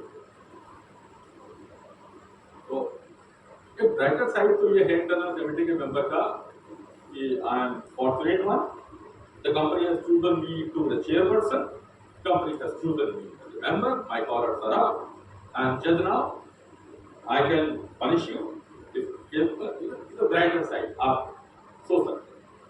तो वहाँ पर तो उनके जनरल मैनेजर ने मुझे मतलब ट्रेनिंग शुरू करने के पहले इंट्रोड्यूस कराया और उन्होंने कहा कि कॉन्ग्रेचुलेशंस सबको, internal committee members. Congratulations! Now you are part of the internal committee, and so you are being given training, and the company has chosen you. You are very fortunate ones on behalf of the company that you have now at this seat, this and that. उन्होंने अपनी congratulations कर दिया. मैं ये सोच रहा था शुरू कहाँ से करूँगा, तो मुझे समझ में आ गया. मैंने कहा इन्होंने congratulate कर दिया, अब मैं यहीं से शुरू करूँ. उन्होंने कहा now I am handing over to Mr. Anthony to further take the session. तो मैंने इंटरनल कमेटी के मेंबर्स को कहा कि your gentlemen and have rightly congratulated. Now you are members of a, you can say, the jury or members of a group who will do justice. Then that is the brighter side which he has shown. Now let me show you the darker side of this internal committee. मैंने कहा देखिए who will be the complainant? आपके पड़ोस वाले. कभी मैंने कहा मैं डार्कर साइड दिखाता हूँ आपको. ज्यादा खुश ना होइए कि आपको ये चूज कर लिया गया है. एक्चुअली चूज नहीं कर लिया गया है. आप ये समझिए इतनी ऑब्लिगेशन आपके ऊपर डाल दी गई है कि बड़ा मुश्किल होगा निभाना. क्यों? क्योंकि कंप्लेनेंट कौन होगा? आपका कोलीग. नौकरी किसकी टर्मिनेट करोगे? अगर कंक्लूजन पर पहुंचे आपका कोलीग. कंप्लेनेंट सोचेगी कि मेरे फेवर में होगा, रिस्पोंडेंट सोचेगा मेरे फेवर में होगा. और ये कहना मैंने कहा बड़ा अच्छा है कि I will be partial, I will be unbiased, I will be justful, I will do justice. मतलब बहुत अच्छे शब्द लगते हैं. लेकिन जब इसके अंदर एक इसीलिए कॉन्फिडेंशियलिटी का भी क्लॉज डाला गया इंटरनल कमेटी के मेंबर के लिए कि और कंप्लेनेंट के लिए भी रिस्पोंडेंट के लिए कि ऐसा नहीं है कि एक केस आपके पास आया और बाहर जाने के बाद में आपने उसका डंका बजाया कि देखा हम तो आज ये करके आए हैं. मतलब no, the total proceedings are to be kept very very confidential. अब ये कॉन्फिडेंशियलिटी कैसे आप बचाओगे? क्योंकि वो जो रिस्पोंडेंट है वो तो आपके पिताजी के पास बैठता है आकर के, वो तो अंकल अंकल करके आपके घर आता है. 10 दिन उस पर आप कंप्लेंट हो गई, वो तो शाम को पहुंच जाएगा. क्या कर रहे हो जी? अब आपकी मुसीबत. मैंने कहा you see it is not a bed of roses. अब आप बचेंगे कैसे? ये कैसे इम्पार्शियलिटी रखेंगे? वो तो जाकर के कहेगा अंकल वो कहो इन्हें चेयरपर्सन है ये या मेंबर हैं, ये जरा मेरा ख्याल रखें, आपसे बात करना चाहेगा, हो सकता है शाम को टेलीफोन आ जाए. तो आप कैसे करेंगे इतनी सारी बातें? तो अगर आप ये सब चीजों को नहीं कर सकते तो बेटर रिजाइन कर दें. और अगली बार जब हम सेशन करें तो वही लोग आए कि जो ये कहें कि हम पक्का दिल करके आए हुए हैं. तो इंटरनल कमेटी के मेंबर्स का बड़ा जबरदस्त ऑब्लिगेशन है, क्योंकि 99% कंप्लेंट आपके कोलीग्स की होंगी और आपकी उनसे लड़ाई होगी अगर कोई कंप्लेंट आ गई. आप किस को बचाएंगे? कंप्लेनेंट भी जानता है, रिस्पोंडेंट भी जानता है. कैसे कॉन्फिडेंशियलिटी बरकरार रखेंगे? बड़ा मुश्किल है. इसीलिए कॉन्फिडेंशियलिटी रखती है कि आपके ऊपर फाइन हो जाएगा. 5,000 रुपीज फाइन है कॉन्फिडेंशियलिटी अगर आप ब्रीच करते हैं. तो बहुत सारे प्रोविजन है इसके अंदर. अब मैं दूसरा एग्जाम्पल आपको देता हूँ सेक्सुअल हरासमेंट. वो मैं वो बता रहा था लिवर ट्रांसप्लांट के प्रेस्टीजियस डॉक्टर. वो डॉक्टर ऐसा कि अगर वो छोड़ के चला जाए या उसे निकाल दें तो निकाल से लिवर ट्रांसप्लांट वाला जो है वो डिपार्टमेंट काम करेगा. बड़ा मुश्किल होगा. उनकी आदत क्या थी डॉक्टर साहब की? या फिर किसी का डॉक्टर साहब क्या करते थे? चलते चलते ऐसे पैटिंग करते थे. मतलब नर्सेस को चलो चलो चलो चलो चलो, या उनके साथ जो भी साथ में जा रहा होता था, मतलब हाँ अरे कंपनी में जुड़े जैसे कौन हूँ ये दो डॉक्टर साहब तो जाते हैं ना, 2 नर्सों को साथ लेकर के 2 लोगों को साथ लेकर जाते हैं हमेशा डिपार्टमेंट विजिट करते हैं. तो वो उसको अब आई डोंट नो कि वो पर्पसली करता था क्या करता था, लेकिन वहीं के लोगों से मालूम पड़ा कि वो जो पैटिंग कर चलो चलो चलो चलो चलो ऐसे ऐसे बीच में हाथ मारता था चलो चलो चलो चलो चलो चलो. तो उसकी इस आदत से चूंकि he is head of the department, तो उससे लोग पीछे रहते थे. कभी कभी वो ऐसे भी रख लेता था साथ साथ चलते चलते. हाँ भाई बोलो बोलो बोलो. और मैंने ठीक है तुम मोबाइल वहाँ पर तूने देख लिया वहाँ पर, तो बड़ा ऑकवर्ड है. इसके ऊपर हाथ रख लिया, उसके ऊपर हाथ रख लिया, अब बोलता तो है. तो वहाँ लोग उससे दूर रहते थे. अच्छा ये वाली बात मैंने जो है जो हमारे साथ में बाकी के मेंबर थे, मैं तो उसके एनजीओ मेंबर था वाईसी का, मैंने बाकी लोगों से पूछा. कोई एक उसके अंदर थी head of the nursing staff, ऐसे 3 थे. मैंने कहा वैसे एक बात बताओ ये ठीक है क्या? अच्छा कंप्लेंट किसने? कंप्लेंट की किसी और ने नहीं की, कंप्लेंट की एक इंटर्न ने, एक इंटर्न आई उस हॉस्पिटल के अंदर। तो अब डॉक्टर साहब तो ये सोच रहे हैं ना कि इंटर्न तो चली जाएगी अभी 6 महीने के अंदर, इसमें क्या है। तो कुछ ऐसी सी आई कि डॉक्टर साहब ने जी मुझे पकड़ लिया, उसकी जो होती, डॉक्टर साहब ने मुझे पकड़ लिया। कहाँ पकड़ लिया, जहाँ कैमरा नहीं। मैंने सबसे पहले ये बात पूछी, मैंने कहा पूरा हॉस्पिटल में कैमरे हैं आपके? बोले जी नहीं, वो वहां से मुड़ते हैं ना, वहां पर जो है वो लिफ्ट है, वो उसके सामने कैमरा नहीं है जी। मतलब पूरी गैलरी का तो कैमरा है, लेकिन मुड़ने के बाद लिफ्ट है जी, वहां पर नहीं। उस इंटर्न ने कंप्लेंट पूरी करके दे दी कि साहब डॉक्टर साहब ने ये कर दिया, और उसने सब लिखा कि ऐसे ये हाथ में रख लेते थे और ये। तो मैंने उनको बाकी मेंबर से पूछा जब हम अकेले बैठे थे, मैंने कहा वैसे ये बात ठीक है क्या? बोले सर हाँ ठीक है। मैंने कहा आप लोग कैसे करते हैं? बोले जी कुछ नहीं, दूर ही रहते हैं, मतलब कोशिश करते हैं दूर रहना आप सबसे। मैंने कहा चलो कोई बात नहीं, अब इंटर्न है तो इंटर्न को बुलाया। एक्चुअली मैंने उस इंटर्न को पहले कहा, मैंने कहा पहले तो आप मुझसे बधाई देते, मतलब बधाई की बात नहीं है, लेकिन हिम्मत दिखाने के लिए बधाई देते आप कि हिम्मत आपने की है और आपने इसको किया। वो कहती है सर मुझे ये भी पता है कि आपने डिस्कस नहीं किया, मुझे मालूम, मैं इंटर्न, मेरे 2 महीने की और लगी है, मैं तो चली जाऊँ, अब अपने डिपार्टमेंट थोड़ी करा। हमने कहा बेटा क्या कहा, बहुत 22 साल बेटा क्या कहा? बोले सर मैं ये चाहती हूँ कि केवल इनको सेंसिटाइज कर दो डॉक्टर साहब, और इनको ये समझा दो कि ये सब जो तुम करते हो ना सर, मैं देख रही हूँ कि कितने नर्सों के साथ होता है, लेकिन वो कोई बोलती नहीं है, वो सब नौकरी, मतलब मुझे आई डोंट नो क्यों नहीं बोलती, क्या सर मैं तो डर हूँ, मेरा क्या करूँ? तो मैं चाहती हूँ सेंसिटाइज। मैंने बाकी में पूछा, मैंने कहा यार मुझे सेंसिटाइज करने के लिए आप डॉक्टर बाकियों का आंसर सुनो, आप जो मजबूरी इंटर्न कमेटी। बोले जी साहब जो कुछ सेंसिटाइज करना है वो आप ही करो, हम तो खुली गए, ये हेड है, अभी हम इसको ज्यादा स्क्रू कर देंगे तो ये हमारी मुसीबत आएगी। तो इसलिए external committee, external member NGO का भी जरूरी है इस काम के लिए। भाई मेरा क्या करोगे, मैं तो एडवोकेट हूँ और मैं एनजीओ का मेंबर हूँ, मैं चाहता हूँ मैं कितना ही स्क्रू कर दूँ, मेरा क्या करोगे? बोले सर जो सवाल जैसे कर, तो आप ही चार्ज दो, बस हम तो बस देखेंगे आपके साथ बैठ के आप करते। आओ अब एक मैं बात बता दूं आपको कि जब एलिगेशन सेक्सुअल हरासमेंट हो तो आदमी में शिविर, ये ना अभी नहीं समझ में आता, ये जिस दिन किसी पर ये लग जाते हैं उस दिन समझ में आ जाता है उसी एक्ट क्या है, ये वो सारा एक्ट पढ़ता है बैठ करके आगे पीछे।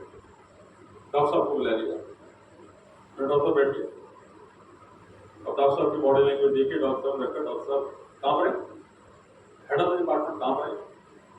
हमने और सवाल पूछे कमा दिया, तो अल्टीमेटली वो इसी बात पे आ गए। उनको मैंने कहा डॉक्टर साहब बताइए, पहले आप बताइए।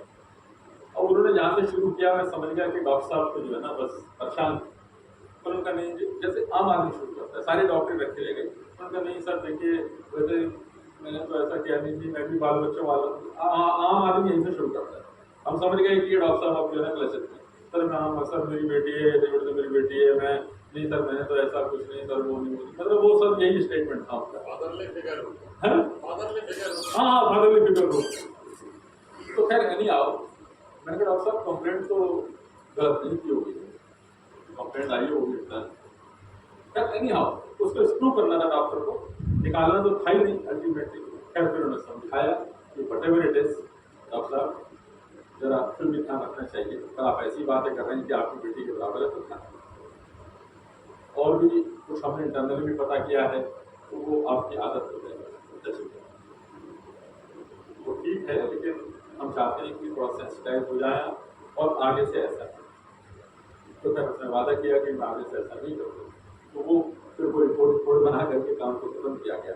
1 महीने के बाद में मैंने एक और मेंबर से पूछा, मेरे को याद आ गया, मैं उससे बात कर रहा था, मैंने कहा वो डॉक्टर साहब के क्या हाल है भाई तुम्हारे, अभी भी वही कर रहे हैं क्या? चलो चलो चलो, कह रहा जी वो कुछ नहीं कर रहे, अब तो हमारी इंटरनल कमेटी के मेंबर की शक्ल देख के करते हैं, सब नमस्ते।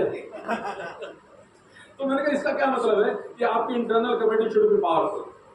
मैं सबको यही कहता हूँ कंपनी में कि internal committee should B so much powerful कि सबको मालूम होना चाहिए कि इंटरनल कमेटी है, ये छोड़े, जितनी इंटरनल कमेटी पावरफुल रहेगी उतना ही हम अपने ऑब्जेक्ट को बड़ी आसानी के साथ अचीव कर पाएंगे। तो ये तो इन एप्रोप्रिएट टचिंग ये भी है, और भी एक केस में क्या होता था कि एक ऑफिस के अंदर जो बॉस था, गर्ल्स तो काफी सारी थी, तो 5-7-10 गर्ल्स, बॉयज एंड गर्ल्स उसको रिपोर्ट करते थे, जीएम टाइप लेवल का था। तो एक एक एक पर्टिकुलर गर्ल वो क्या करता था कि बाकियों को तो कुछ कहना है तो अपने केबिन में बुला के कहा, ठीक है चलो, उसको वो पब्लिकली कहता था, जिसे कहते हैं पीआईपी, पब्लिक इंसल्ट प्रोग्राम। उसका क्यों ऐसा करता था, कैसे भी करता था, या तो कुछ बाद में पता लगा था कि वो उससे कुछ फेवर चाहता और वो उसको इसीलिए ह्यूमिलेट करता।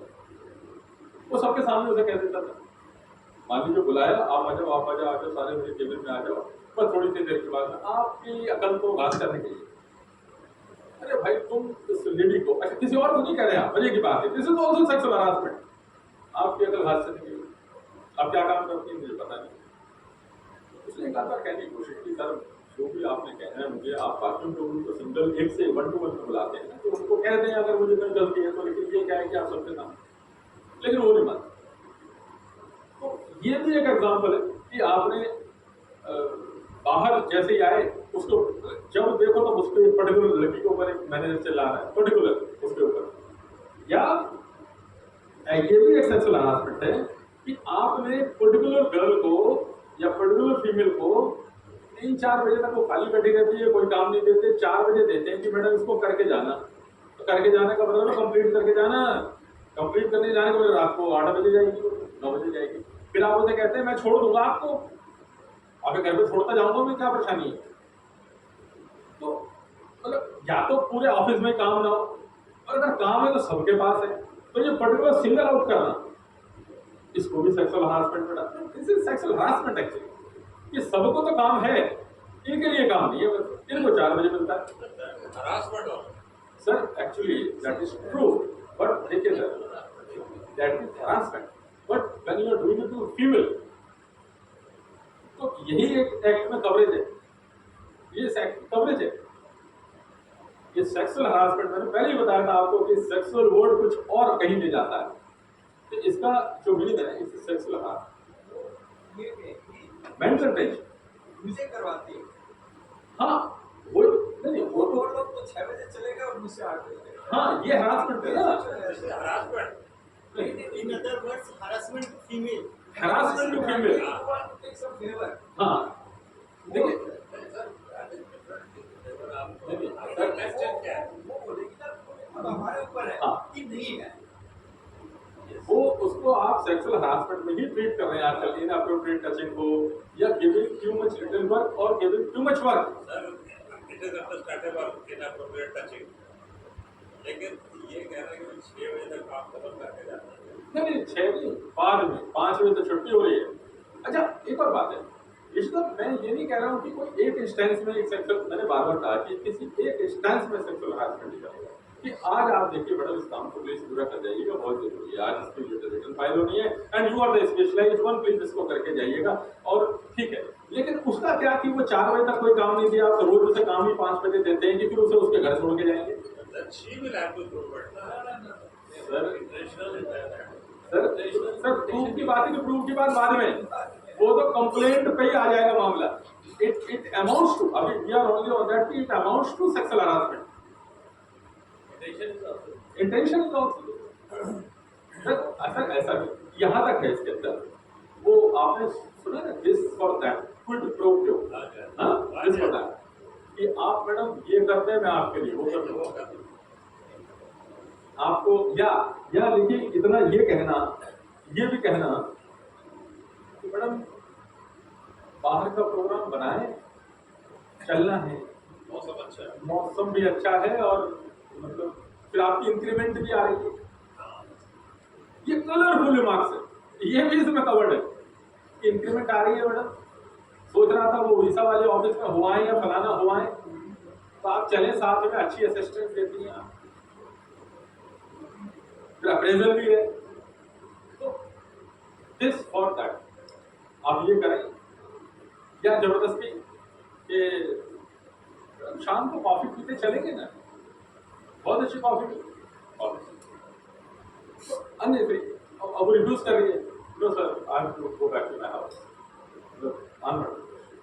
नहीं देख ले मैडम, मतलब ये कलरफुल रिमार्क। अच्छा ये जो है ना, ये जो मैं बता रहा हूँ, ये एमएनसी में बहुत आम है, ये खूब करते हैं लोग बात। अब ये आईसीवाईसी का आने के बाद में इसीलिए लगाम लगाने की जरूरत पड़ी, इसलिए लगाम भी लगती है इसको। ये इस प्रकार के इंस्टांसेस बहुत है, और आज भी ये एक्ट आने के बावजूद भी मतलब आईटी सेक्टर में बहुत कंप्लेंट्स आ रही है। सर अल्टीमेटली इंटेंशन कैसे चेंज करेंगे? अल्टीमेटली इंटेंशन चेंज, तो इंटेंशन भी होनी चाहिए। तो कानून बनने से ऑफेंस कभी रुके हैं क्या? अब बदला जा रहे हैं, लेकिन वो जैसे कहते हैं ये 302 तो बहुत पहले से मर्डर रुके क्या? जो कानून बनता उसी के अंदर धड़ाधड़ कंप्लेंट आनी शुरू हो जाती है।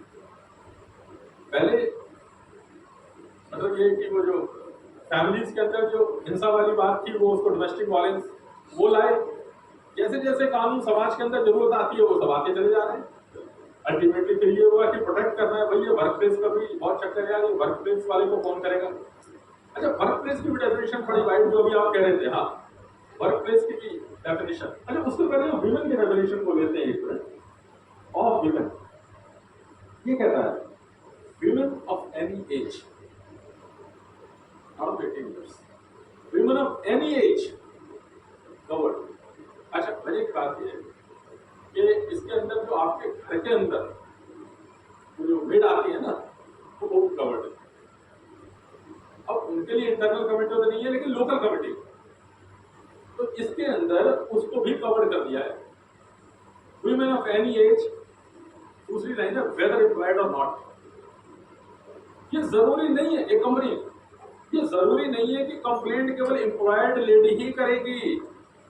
वहां अगर कोई बाहर से विजिटर आई और उसके साथ बदतमीजी कर दी, इनअप्रोप्रिएट टचिंग कर दी, या कोई ऐसा इंसिडेंट हो गया जो सेक्सुअल हरासमेंट में कवर होता है, तो क्योंकि वर्क प्लेस आपका रेस्पोंडेंट का वर्क प्लेस कौन सा है? Company, she will complaint to the internal.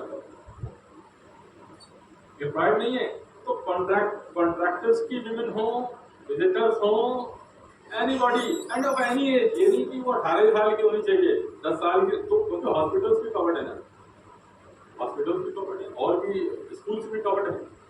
हालांकि स्कूल्स के लिए चलो एक बच्चों के लिए तो पॉक्सो भी आया, वो भी है, वो उसका भी एक दूसरा रूप है। 2012 में 1 साल पहले पॉक्सो लाए थे, 2013 में पॉक्स लाए।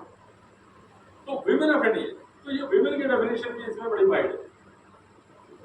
Sir, why women? Men can also be harassed. ये वाला सवाल जो है ना, हमारे मुझे एक्सपेक्टेड था ये आएगा।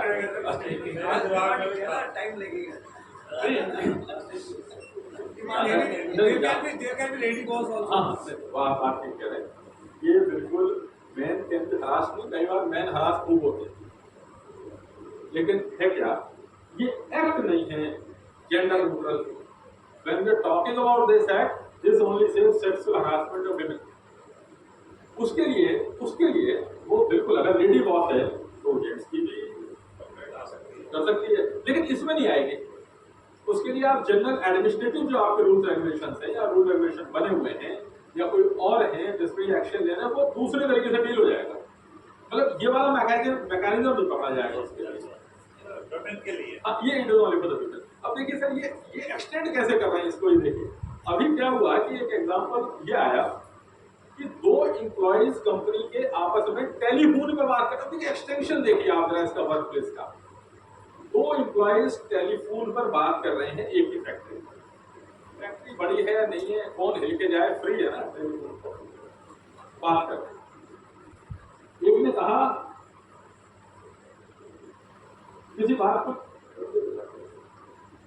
किसी भी बात को लेकर के, एक ने कहा कि अच्छा ठीक है मैं अपनी वाइफ को लेता हूँ कॉल पर फॉर एनी रीजन। अब यहाँ 2-3 ऑफशूट्स हैं, उसको हम कहते हैं ऑफशूट्स, मतलब लेकिन जो एक्चुअल था वो ये था कि एक तारीख में वाइफ को ले लेता हूँ, उसकी वाइफ घर पे थी, फोन कॉल हुई है वर्क प्लेस फैक्ट्री का जहाँ एम्प्लॉय फोन कॉल हो रही है, तो एक जो दूसरा था जिसकी वाइफ थी वो तो, और जो दूसरा जो था साथ उसने कुछ कलरफुल रिमार्क्स कर दिए, वाइफ को भी चुप गई। That was the complaint file before the internal committee. Question ये उठाता है कि हाउ इट विल, उन्होंने कहा यस वर्क प्लेस किसका है, इनको मेल्स का, टेलीफोन गई है, कॉन कॉल, मैंने बताया था सबसे पहले टेक्निकलिटी को आजकल ऑब्जर्व नहीं कर रहे हैं, वो कर नथिंग डूइंग इट। अच्छा फिर women of any as employed और नॉट, उसकी वाइफ है नहीं भी एम्प्लॉयड या भले एम्प्लॉयड भी होती, या इसकी जगह कोई और कंपनी की कुलीग भी हो सकती थी, मतलब उन्हीं की कुलीग थी, वो अपने घर पे थी, अरे यार उससे बात कर लेते हैं, उन्होंने उठाया कॉन कॉल पे ले लिया और उसने अपना उसको कुछ कह दिया, तो यहाँ तक का भी एक्सटेंशन है। तो इंटरनल कमेटी को कंप्लेंट आई है कंपनी की, देखिए कॉन कॉल पे मुझे लिया गया और ये कलरफुल रिमार्क, अच्छा उसके अंदर तो बड़ा फायदा है, उसका हस्बैंड ही विटनेस है, यहाँ तो हाँ कॉन कॉल हुई, किसको लिया गया, इन्होंने ये कहा, एक अलग बात है कि उसका हस्तवाद में क्या होता है या नहीं होता है वो एक अलग बात है। अभी हम केवल इस बात करें कंप्लेंट फाइल हो सकती है नहीं हो सकती, कंप्लेंट फाइल। अब ये डिजिटल वर्ल्ड वाली ये कंप्लेंट देखें आप, डिजिटल वर्ल्ड की कंप्लेंट, बैंक ऑफ बड़ौदा एक ही ब्रांच के अंदर general manager, chief general manager और उसकी सबॉर्डिनेट एक ही था, दोनों का तबादला हो गया और 2 सिटी में हुआ। ये केस है बैंक ऑफ बड़ौदा का, 2 अलग अलग सिटी में हुआ, लेकिन वो चीफ मैनेजर साहब जरा वो खासे उनसे कुछ अट्रैक्टेड थे, अब उनसे चली गई दूर तो क्या हो गया, वो अपना उन्हें मैसेज कार्यक्रम चल रहे हैं, अब उसने देखा कि सर तो लेना है कि नहीं लेना, तो मैनेजर साहब कुछ ना कुछ लिखे जा रहे हैं, रोज संग आ रहे हैं, उन्हें बताया कि सर क्या जरूरत है, लेकिन नहीं माने नहीं, वो हो रहा है। उसने अपने यहाँ, उस लेडी ने अपने यहाँ, अब मैं बताने जा रहा हूँ वर्क प्लेस, वो कहीं और सिटी है, उसने अपनी इंटरनल कमेटी को जो भी उस बैंक की जहां पर भी होगी वहां कंप्लेंट कर दी। चीफ जनरल मैनेजर साहब सीधे चले गए जयपुर हाईकोर्ट, राजस्थान हाईकोर्ट, उन्होंने कहा कि जाकर के देखो था वर्क प्लेस तो है नहीं, ये वर्क प्लेस में कैसे आएगा जी, ना तो मैं उस वर्क प्लेस पे था, और जो मैंने मैसेज भी किए हैं वो भी आफ्टर ड्यूटी, चलो मान लिया मैसेज तो जा नहीं सकते, तो मैंने वो तो ड्यूटी आवर्स के बाद हुए, तो ये complaint internal committee can't entertain. High court ने, जयपुर हाईकोर्ट ने उठाया और पटक दी उनकी petition, nothing doing. Today it's a digital world, it is not a branch, there hub हो गया, और अब डिजिटल वर्ल्ड जाने के बाद तो सब कुछ एक ही जगह सिमटा हुआ है, कोई फर्क नहीं पड़ रहा। अब आप कहो कि नहीं फिजिकली वो वर्क प्लेस है, वो work place, nothing doing it.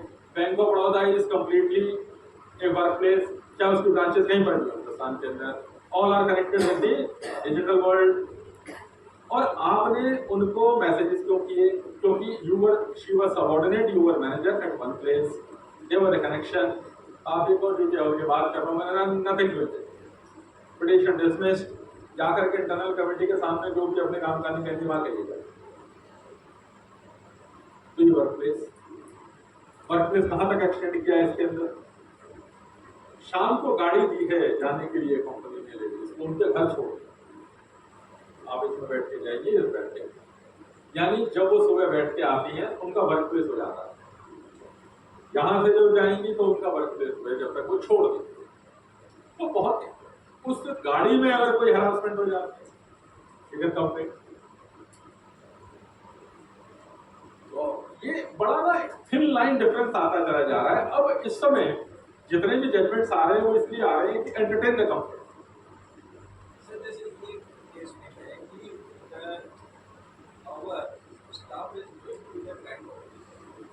चलेगा, यस, something happened. उनका करेगा इंटरनल कमेटी, अब क्योंकि if we are sending our employ, जैसे आपने आर्टिकल चुना, if we are sending our employ to another office, तो ये हमारी मर्जी से वो extension of the work place of कबाड़, बिल्कुल हमारी ही इंटरनल, उन्होंने कर सकती, कंप्लेंट कर सकती है उसमें, उन्होंने तो कर सकती है, डिपेंड्स कौन सी इंटरनल कमेटी को कंप्लेंट कर रही है। देखो मैं आपको बताऊं, कंप्लेनेंट हमेशा अपनी इंटरनल कमेटी को करेगी, वो उनकी इंटरनल कमेटी के सामने नहीं करेगी। कन्वीनियंस क्या है, कन्वीनियंस ये पर जा तो सकती है ना, नहीं करने के लिए अगर मान लो वो चाहे, वो चाहती है तो बिल्कुल जा सकती है। Internal committee can take office, yes, internal committee can take office उनके, इंटरनल कमेटी हाँ, ले सकती है, लेकिन एक करेगी तो एक इंटरनल कमेटी। अभी एक और बात आई थी, एक बात और भी आई थी कि मान लीजिए एम्प्लॉयर जो है वो रिस्पोंडेंट के, अब इस केस में क्या होगा कि रिस्पोंडेंट के और कंप्लेनेंट के जो एम्प्लॉयर वो डिफरेंट हो गए ना तो हमें उनकी कमेटी को कर देना चाहिए ना, अगर हमारे पास आती है ना। तो उनकी कमेटी को करना चाहिए। नहीं, हमारा एक्सटेंशन है तो कंप्लेनेंट हमें कंप्लेंट करेगी and we can take the copy. तो उस बंदे को डायरेक्ट आप बुला सकते हैं क्या? बुलाएंगे ना, डायरेक्ट बुला सकते हैं। We will inform to the employer that we have received a complaint against your employ and ask him to cooperate, और हम उनको भेजेंगे समन, लेटर भेजेंगे और वो भेजेगा। आई जैसे क्लाइंट को इन्फॉर्म करते हैं, उनकी भी तो कमेटी एक्टिव होती है ना। नहीं, वो एक्चुअली कंप्लेंट जिस इंटरनल कमेटी को आई एक्टिव वही रहेगी, दो इंटरनल कमेटी काम नहीं करेगी ना, दो कैसे करेगी? या फिर कंप्लेनेंट तो हमारे ही करेगी। उसको पनिश कैसे करेंगे? किस हम उसकी सैलरी घटा सकते हैं, बढ़ा सकते हैं? बहुत बढ़िया सवाल है सर, बिल्कुल ताजा है। हाई कोर्ट ने केस डिसाइड किया, मैं वही आ रहा था। मैंने जहां से शुरू किया था कि दो एम्प्लॉयर हैं अलग अलग, मैं इसी पे आ रहा था। अब आप ये पूछेंगे कि उसको हम कैसे करेंगे?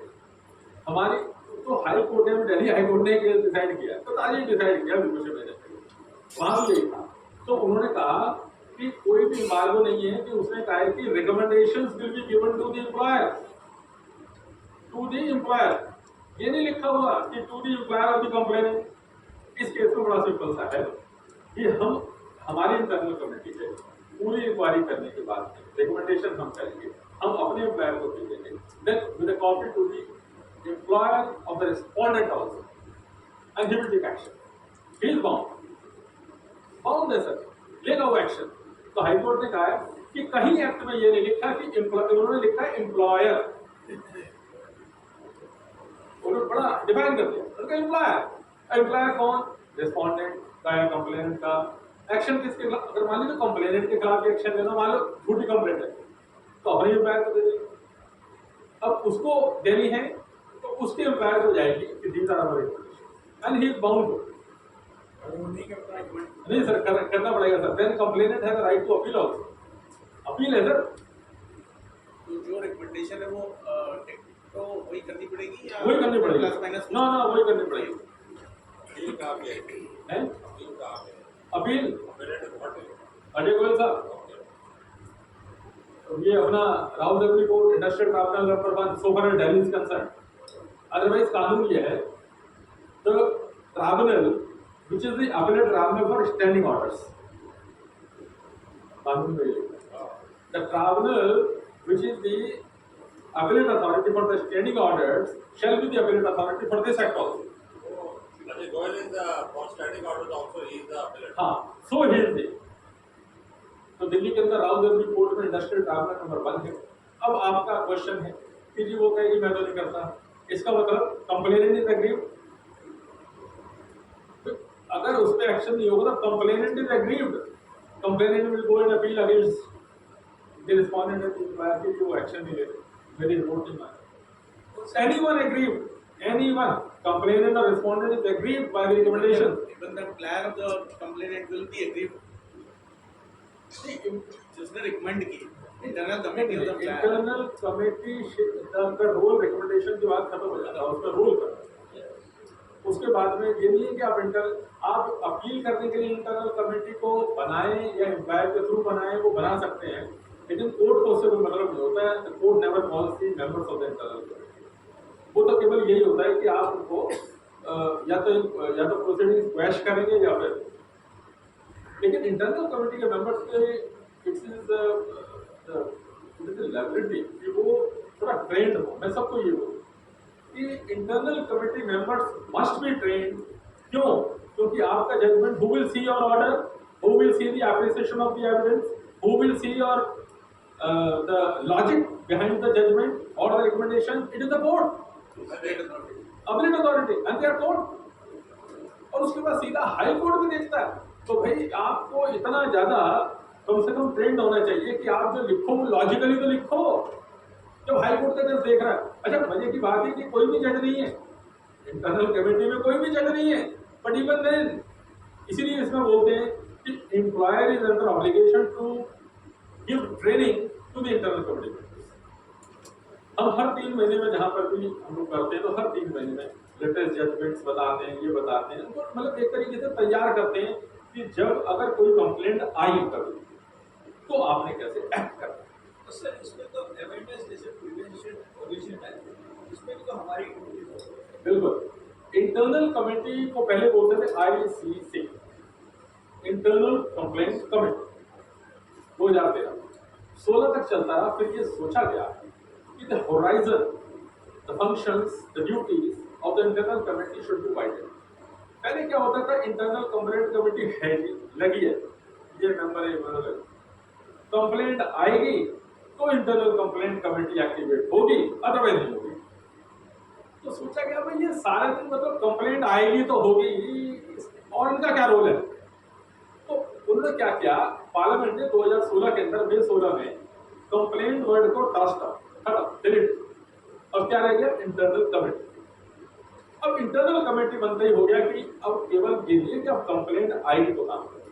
इंटरनल कमेटी के मेंबर्स का हो गया कि आप अपनी आंख और कान थ्रू आउट खुले रखेंगे।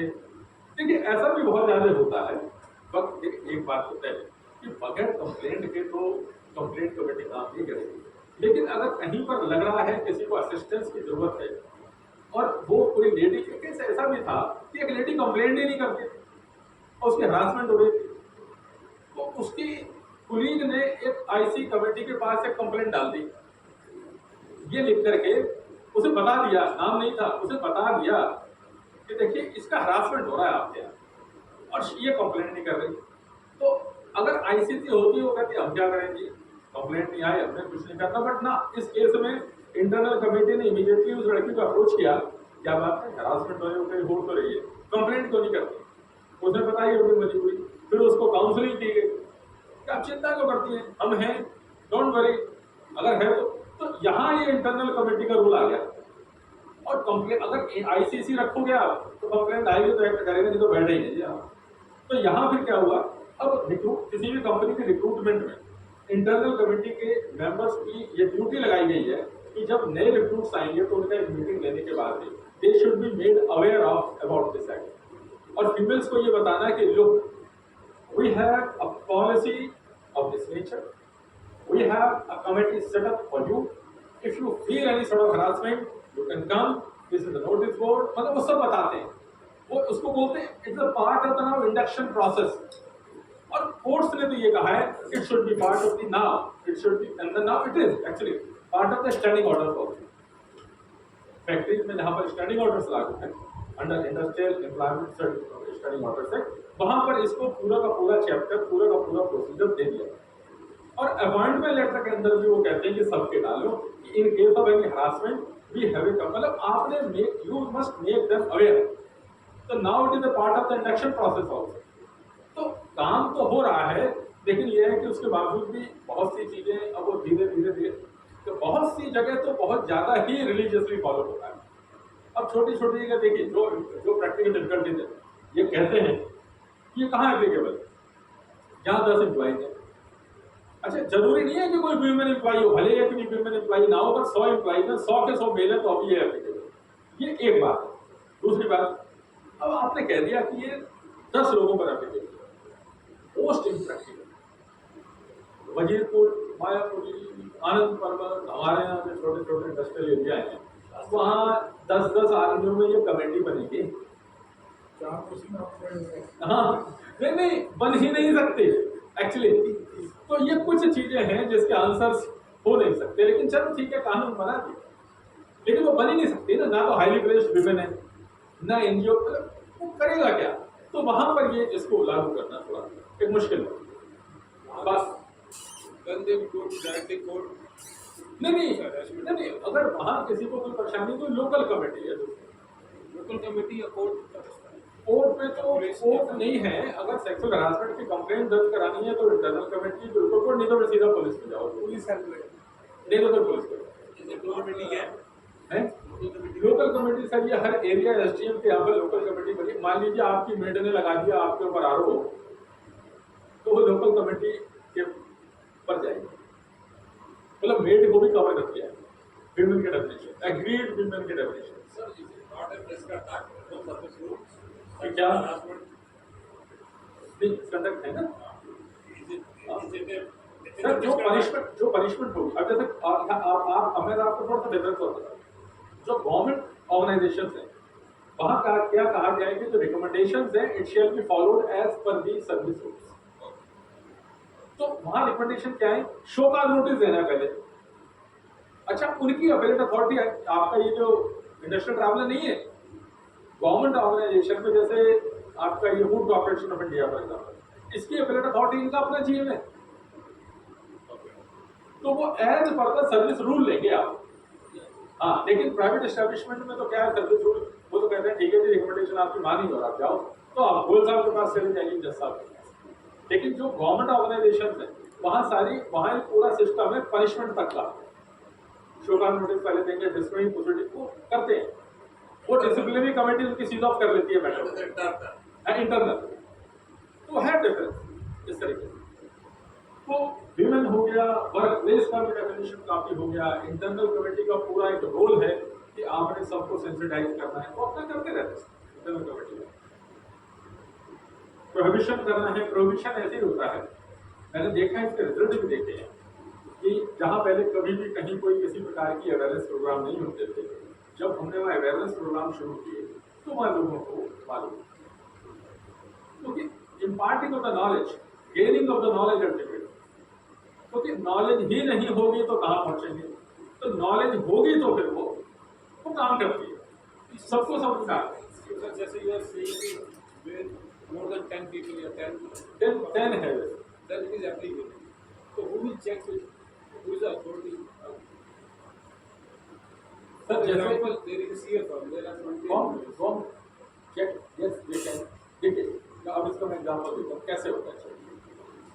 देखिए जब तक है ना पकड़े जाओ तब तक तो सब ठीक है, लेकिन नोएडा के अंदर क्या किया है इन्होंने, नोएडा में एक पोर्टल बनाती है, वो कहते हैं कि हर कंपनी उस पर रजिस्टर्ड है कि आपने इंटरनल कमेटी बनाई या नहीं बनाई, otherwise they will take action. DM वहाँ पर है तो डीएम टेक्स एक्शन। इसी मामले में जो आपका ये मध्य प्रदेश में वेदांता हॉस्पिटल है, वहाँ एक कंप्लेंट गई तो पता लगा वो इंटरनल कमेटी नहीं, दैट इंटरनल कमेटी नहीं थी, और ये रिपोर्टेड केस है। That lady went to the local committee, उसने कहा कि ये लोकल हमारे यहाँ तो इंटरनल कमेटी नहीं बनाई हुई, लोकल कमेटी ने मैटर टेकअप किया और उसके ऊपर उस लेडी को और इस बात को भी कहा कि there should have been an internal committee, internal committee होनी चाहिए थी, नहीं है। उन्होंने अल्टीमेटली अपने रिकमेंडेशन दी, जो भी दी फाइनली, तो वो सज्जन जो है जिनके खिलाफ, अच्छा वो मेडिकल है, वो जो मेडिकल ये केस है रिपोर्टेड, मेडिकल सुपरिटेंडेंट थे, वो मेडिकल सुपरिटेंडेंट ने लोकल कमेटी को बहुत हल्के में लिया, तो उसने कहा ये क्या करेंगे, क्या होती है पता ही नहीं ना, नॉलेज नहीं, ये क्या करेगा मैंने ये local committee, why should I go, तो जाता ही नहीं था, एक आधा और जाता था, जल्दी आ जाता था, जल्दी करो मेरे पास बहुत काम है हॉस्पिटल के अंदर। अल्टीमेटली ये सारी की सारी बातें लोकल कमेटी ने अपने रिकमेंडेशन में लिखी, ये इतनी बार तो आए नहीं बुलाने के, और जब ये आए तो बोले 5 मिनट में खत्म करो, मेरे पास टाइम नहीं है। उसे लग रहा था ये जो लोकल कमेटी के मेंबर बैठे हैं ना, मैं तो इतने बड़े हॉस्पिटल का यहाँ पर मेडिकल सुपरिटेंडेंट हूँ, ये क्या बेचते हैं मेरे सामने। और इंटरनल कमेटी ने उसके खिलाफ रिकमेंडेशन दी और लिख दिया पूरा, उसे हाई कोर्ट जाना पड़ा। हाई कोर्ट ने 5 लाख रुपए का कॉम्पनसेशन तो इस बात के लिए दिलाया कि you have not provided the proper setup पर रिड्रेस ऑफ एप्लीकेशन, से 5 लाख रुपए का कॉम्पनसेशन हाई कोर्ट ने कहा पेड टू द पेमेंट, और 50,000 रुपीज फाइन जो एक्ट का है ऑन द वेदांता हॉस्पिटल, ये रिपोर्टेड केस वेदांता के ऊपर, क्या आपके पॉइंट करना चाहिए। देखिए वही वाली बात है, अभी आपने कहा कि देखता कौन है, सर ड्राइविंग लाइसेंस वैसे कौन देखता है, जिंदगी भर आपने लेके रखा हुआ है, कभी आपको रोका नहीं पुलिस ने, ड्राइविंग लाइसेंस देखा नहीं, इट डजंट मीन कि नहीं चाहिए, चाहिए तो According to me, 90% is not applicable, not implemented. हाँ नहीं वो तो मैंने आपको बताया ही है कि दिल्ली के अंदर मैं खुद ही बैठा हुआ था एडिशनल चीफ एडिशनल कमिश्नर के सामने, तो मैंने कहा सर क्या है आपके यहाँ पर इतना ज़्यादा नहीं है, नोएडा आपके पड़ोस में, बॉम्बे में और इधर मद्रास में इनमें काफ़ी होटल छोटल सब इन्होंने बनाए हुए, आप ठीक कह रहे हैं, वो तो खुद ही कहा है। अभी सबसे पहली लाइन मेरी थी जब मैंने सुप्रीम कोर्ट से आया था, वो कहते it is disputing to know, ये बेचैन कर देने वाला है कि आज से 10 साल के बाद भी इसकी कंप्लायंस ठीक से, सुप्रीम कोर्ट खुद कह रहा है, दैट इज ट्रू, तो आप ठीक कह रहे हैं। लेकिन जहां पर देखिए, जहां पर हैं फिर भी मैं देखिए छोटी छोटी जगह इम्प्लीमेंटेशन का प्रॉब्लम हो सकता है, लेकिन ज़्यादातर अब बैंकों में सब में है, IT सेक्टर में है, या जो बड़ी बड़ी कंपनीज हैं वहाँ पर हैं। असल में इम्प्लीमेंटेशन में क्या वो कंप्लेंट भी प्रैक्टिकल डिफिकल्टीज तो हैं कुछ बहुत सारी करने में, लेकिन कानून तो कानून है, धीरे धीरे आएगा। सर अवेटिंग हो रही है धीरे हो रही है, हाँ, धीरे धीरे उसके ऊपर चल रहा है। बिल्कुल now people are aware of this act. Sir, अब तो बहुत आगे तक मामला जा रहा है। अब तो देखिए, अब कंपनी में कह दिया गया कि 2019 के अंदर एक ट्रांसजेंडर एक्ट आया। ट्रांसजेंडर 2019 में इक्वल राइट दे दो जी सब ट्रांसजेंडर्स को। अच्छा भाई, अगर ट्रांसजेंडर भी मान लो 1 मिनट के लिए MBA कर ले तो जरूरी है उसने ताली बजानी है? तो मतलब वही लगा रहेगा क्या? ट्रांसजेंडर कह रहा भाई मैं आई एम MBA। अच्छा, कौन रोकता है? LLB कर ले या चार्टर्ड अकाउंटेंसी कर ले, CA कर ले। Sir, there is a judge also who is a transgender in India. I don't know the state, but he is a judge. Transgender बना है और इनका तो चल ही रहा है, कृपाल साहब का ही लगे, ये एक अलग मामला है। ये है these case और तो मैं आपको कहा, तो ट्रांसजेंडर 2019 में आया, उन्होंने कहा कि इक्वल अपॉर्चुनिटी देनी है जी एम्प्लॉयमेंट के अंदर। अब अगर मान लीजिए वो ट्रांसजेंडर पर आप कंपनी में रख लेते हैं तो क्वेश्चन ये भी उठे कि whether that transgender can be the chairperson of internal committee, whether that transgender person can make a complaint to the internal committee. that is debatable. नहीं, डिबेटेबल नहीं है, वो भी सॉल्व है। वो सॉल्व कैसे है सर? एक्चुअली जब वो ट्रांसजेंडर आया है एक्ट 2019 का, तो उसके अंदर साफ है कि transgender will have to seek a certificate from the DM कि व्हाट शैल बी हर और हिज लाइफ स्टाइल, कि वो फीमेल बनेगा या मेल, मतलब उसको क्या बोला जाए।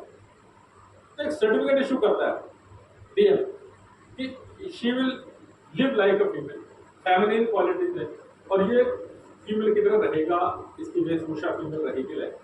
नहीं तो और एक जगह नहीं पड़ जाएगा सर। फैक्ट्री के अंदर तो टॉयलेट 2 ही तरीके के होते हैं, वॉशरूम लेडीज एंड जेंट्स, और ट्रांसजेंडर के लिए भी बनाओ,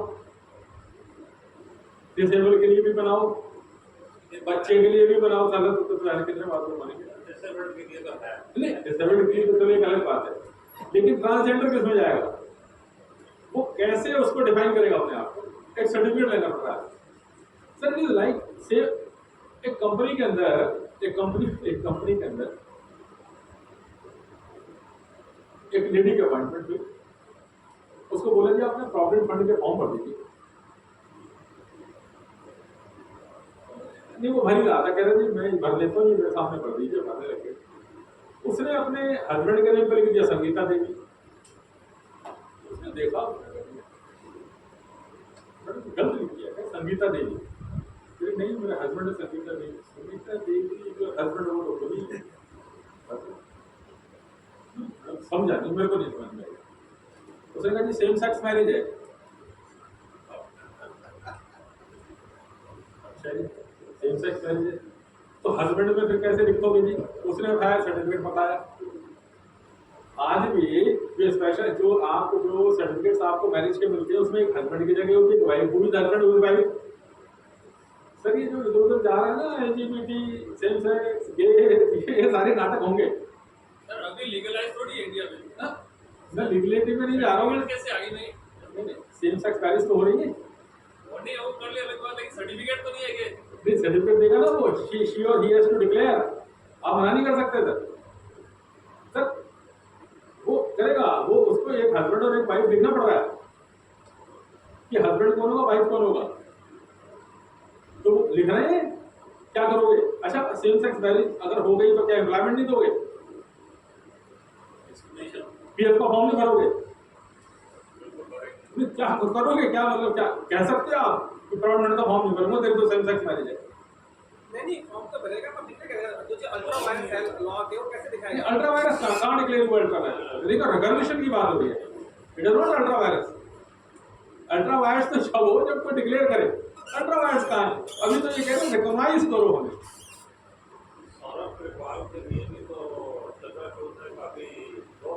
सर तो पोजीशन ये है कि वाई चंद्रचूड़ ने जस्टिस BN कृपाल को अपॉइंट किया था, BN कृपाल ने DB चंद्रचूड़ को अपॉइंट किया, DB चंद्रचूड़ कह रहा है वो BN कृपाल के लड़के को मैं करके अपना कर चुका हूँ।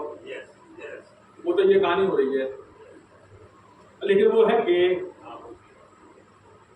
उसका एक पार्टनर है, एम्बेसी में काम करता है, और एम्बेसी में जितने लोग काम करते हैं वो सारे के सारे अंडर सस्पिशन होते हैं, अंडर स्कैनर हमेशा, चाहे वो इंडिया के एम्बेसी में हो वर्ल्ड वाइड, चाहे इंडिया के यहाँ हो।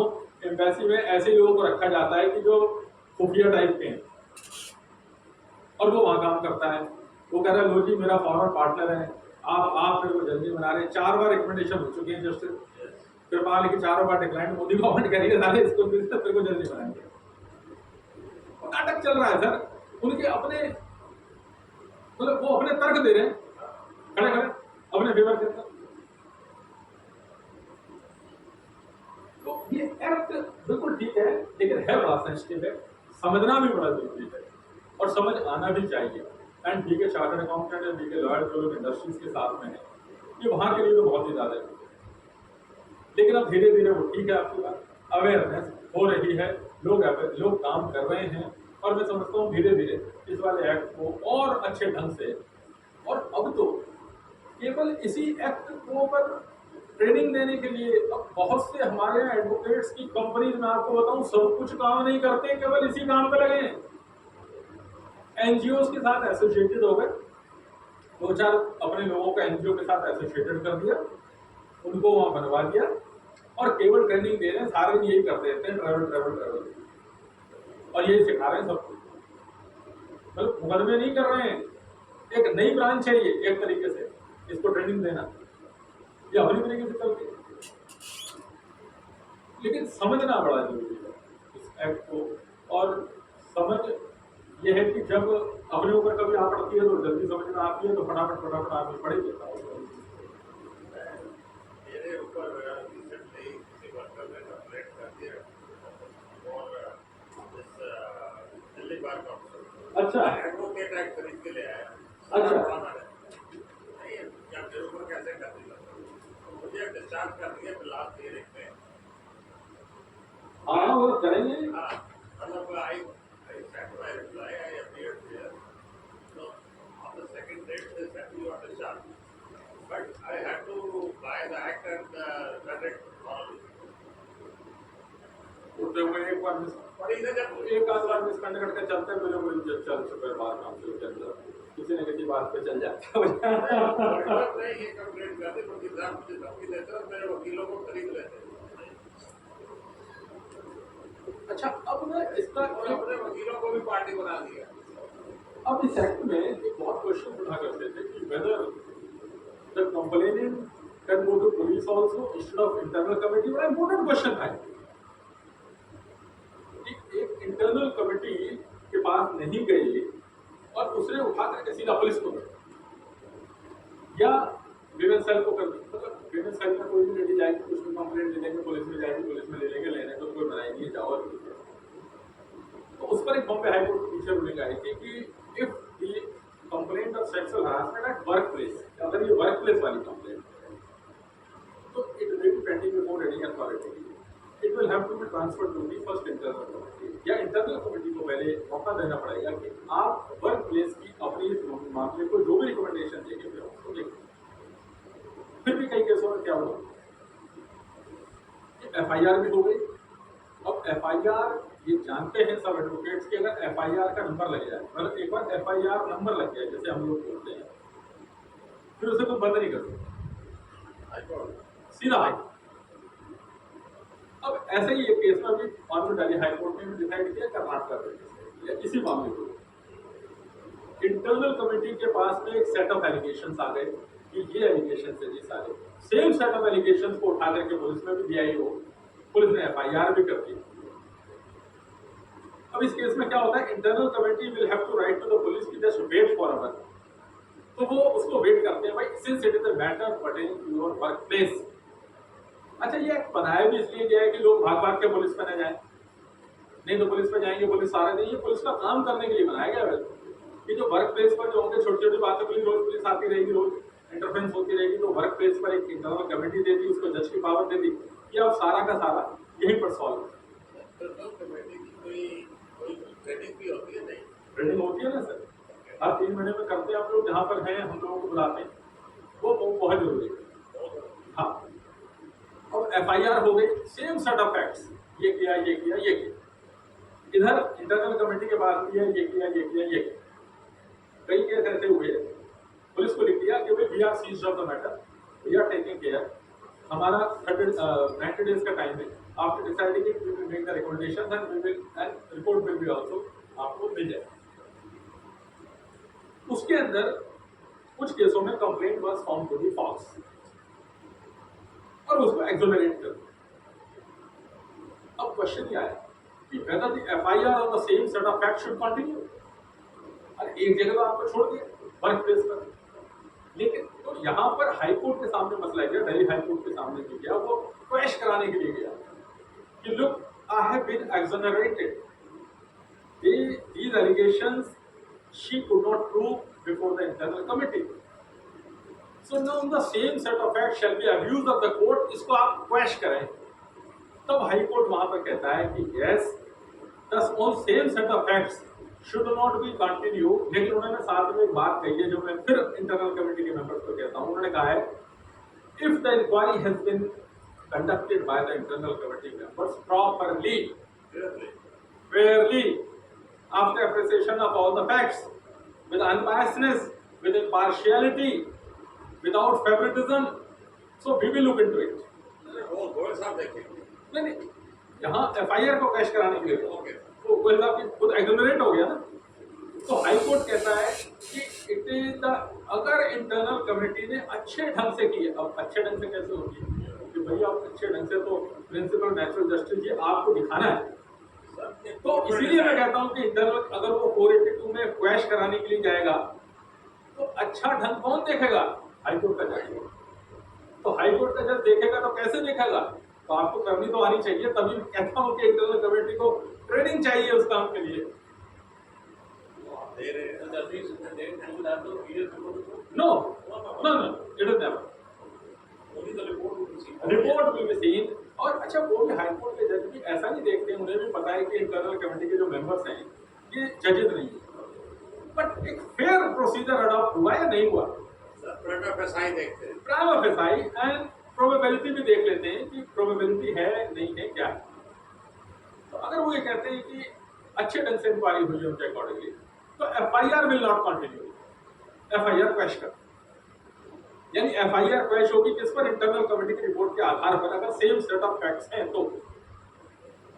अल्टीमेटली फिर घूम फिर कर आता है कि इंटरनल कमेटी के मेंबर्स की ट्रेनिंग होनी चाहिए, उन्हें ढंग से आना चाहिए, उन्हें कानून पढ़ना चाहिए, उन्हें सब अप्रिशिएट करना चाहिए।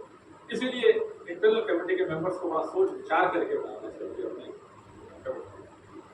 तो अब धीरे धीरे जैसे जैसे सिचुएशंस आती चली जा रही है वैसे वैसे और नए नए जजमेंट्स आते चले जा रहे हैं।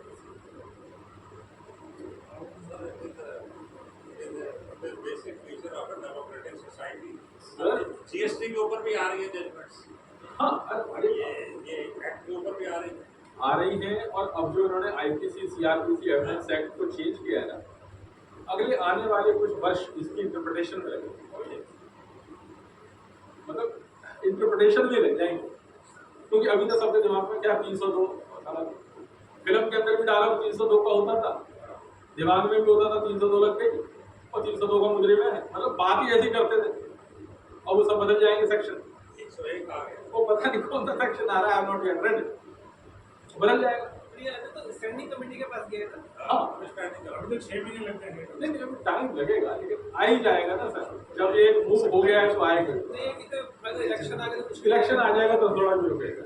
ऐसा तो हमारे लेबर लॉज के अंदर भी चेंज कर दिया, लेकिन आज तक उसे नोटिफाई नहीं किया। लेकिन वो लेबर लॉज को नोटिफाई न करने का कारण तो ये था, एक तो लगातार इलेक्शन कभी कभी आ ही रहे थे, दूसरा इनको ये डर था कि उस समय और कई उपद्रव चल रहे थे।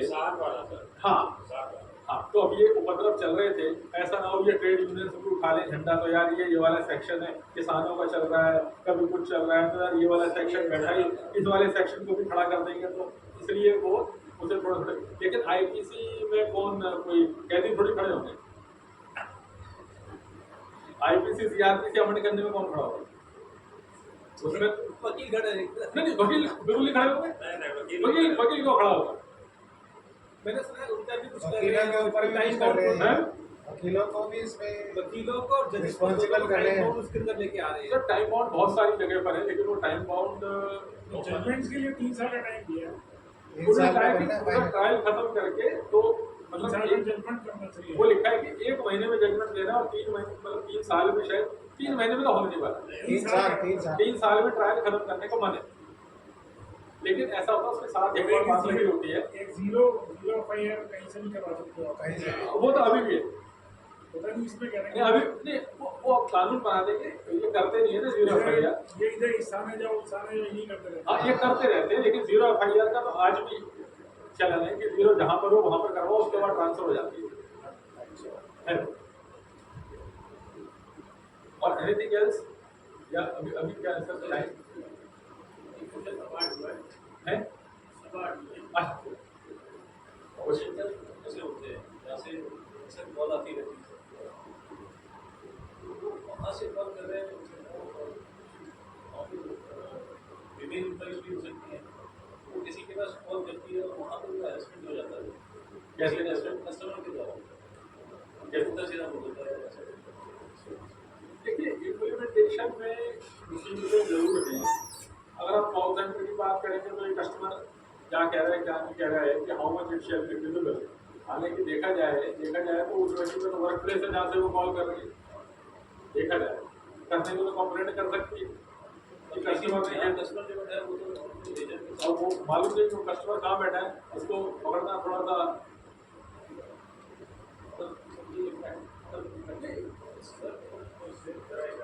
हाँ, लेकिन आपको भी पता है वो कॉल सेंटर में तो कॉल सेंटर करेगा, वो भी करेगा आपसे किसने कहा था मुझे कॉल करने के लिए। लेकिन अगर जनरल कॉल है हेरासमेंट हो गया उसको तो फिर करो कंप्लेंट करो। अच्छा तो अभी और कुछ जहन में सवाल आते हों तो आते ही रहेंगे, बाकी तो मोटा मोटा तो फंडामेंटल्स बहुत बढ़िया करेंगे। आपने एक्सप्लेन किया है। थोड़ा सा जो कि सर हमारा लेबर का नोटिफिकेशन नहीं हो रहा नए वाले करेंगे वो। तो उसका तो वो नहीं है कि गवर्नमेंट को बोलने ना। की कोई लिमिटेशन है, बस पास हो गया वो तो पास हो गया पास हो उसको गया ठंडे बस्ते में हो जाएगा सर। हो जाएगा सर, बहुत सी बात है। अभी वही तो अभी वन नेशन वन इलेक्शन का भी कंसेप्ट आएगा कि दादा जो करना है एक ही बार में कर दो, हर बार होते रहते हो, कुछ ना कुछ इम्प्लीमेंटेशन नहीं हो पाती। अब हमारे कोर्स के अंदर तो एक मेडिकल कॉल ले लिया हमारी बार काउंसिल ऑफ इंडिया ने कि दिल्ली के अंदर जो ये तुम सारे दिन ड्रामा करते हो ना, तो उसने कहा है कि 1 day 1 इलेक्शन और ये अच्छा है, मगर तुम ये रोज ये इलेक्शन करते रहते हो हिंदुस्तान के अंदर, कभी बिहार का यार एक करो ना, एक ही दिन डलवा दो। सर उन्होंने ये कहा है कि दिल्ली के अंदर डिस्ट्रिक्ट कोर्ट्स है, सबका इलेक्शन एक एक ही दिन तो सर वो तो रोहिणी कोर्ट है, द्वारका है। तो but at the country level also it is being thought यार एक ही दिन या वो एक ही फेज में इलेक्शन में आप एक दिन में तो एक फेज में मतलब अपना जो भी फेज है आपका 10, 5, 15 दिन का, तो उसके अंदर सारे पूरे हिंदुस्तान में करा दो तो 5 साल के लिए फ्री हो जाओ। अलग अलग घर बैठे आधार से नहीं हो सकता, अब वो सिस्टम कब आएगा? देखिए साहब वो भी आएगा, देखो आधार से तो बहुत सारे काम हो रहे हैं, ये कर सकते हैं OTP वाले ये तो OTP से हो जाए। हाँ ये कुछ ना कुछ तो सोचना पड़ेगा। मैं समझता हूँ कि कुछ ना कुछ हो सकता है आगे, लेकिन अब यहीं तक आ गया हमारी लाइफ के अंदर, हमें नहीं पता था ये मोबाइल भी आएगा। ये सब ऑनलाइन हमारा ट्रांजिशन फेस है हमारी लाइफ का। अब देखो ना वर्क फ्रॉम होम रियलिटी बन चुका है, पहले तो लोग जाते थे एंड थैंक्स टू कोरोना से पहले कोई आईटी कंपनी नहीं सोचती थी घर से कैसे काम होगा। कोरोना के बाद वो कह रहे घर ही बैठो, they are happy, they are saving, they are save. Thanks to China. हाँ कंसेप्ट आ गया, लेकिन उसी चक्कर में घर में लड़ाइयाँ बढ़वा दी, घर में लड़ाई बढ़ गई। घर में 2 कमरे थे, एक मैडम ने ले लिया, एक साहब ने ले लिया, सारा दरवाजा बंद करके बैठ के बच्चे का जाएंगे। इसलिए इंटरनल कमेटी बना दी है ना। घर में तो कोई सी कमेटी नहीं चलती। उनके हेड तो बताइए आपको सर। घर में तो मैडम की कमेटी सबसे सुपर मोस्ट है। वहाँ कोई कमेटी नहीं, उसकी भी अपील भी नहीं है। वो अपील भी ना। वही फीस है, वही खाना है, वही नहीं वो सर वो बॉस वाला फार्मूला है ना, boss is always right, if you think otherwise then follow rule number 1। Sir man के लिए तो कोई एक्ट बना ही नहीं ना जी, हमारे लिए तो। है घर के अंदर हमारे लिए तो कोई एक्ट है ही नहीं ना जी। आपके लिए कहीं भी नहीं है, आप देख लो वो एक एडवोकेट है जो मेंसर बना रखा है। नहीं वो उनका एडवर्टाइजमेंट आता है, केवल लिखा है मिले नहीं। वो कहता है यार अगर मिलने वाली लगा देगा साला रोटी खानी मुश्किल हो जाएगी। लगा हुआ है ना, यदि पत्नी सताए तो हमें बताएं, नीचे लिखा है कि केवल लिखा है मिले नहीं। नहीं तो मेरे को घर में मत नहीं लेकिन क्योंकि एक आदमी की ग्रीवेंस इतनी होगी भाई साहब, आप एक पूरे दिन में नहीं सुन पाओगे, वो कहे तो पागल हो गया, रहने जाएगा। है जी है हाँ पीड़ित पति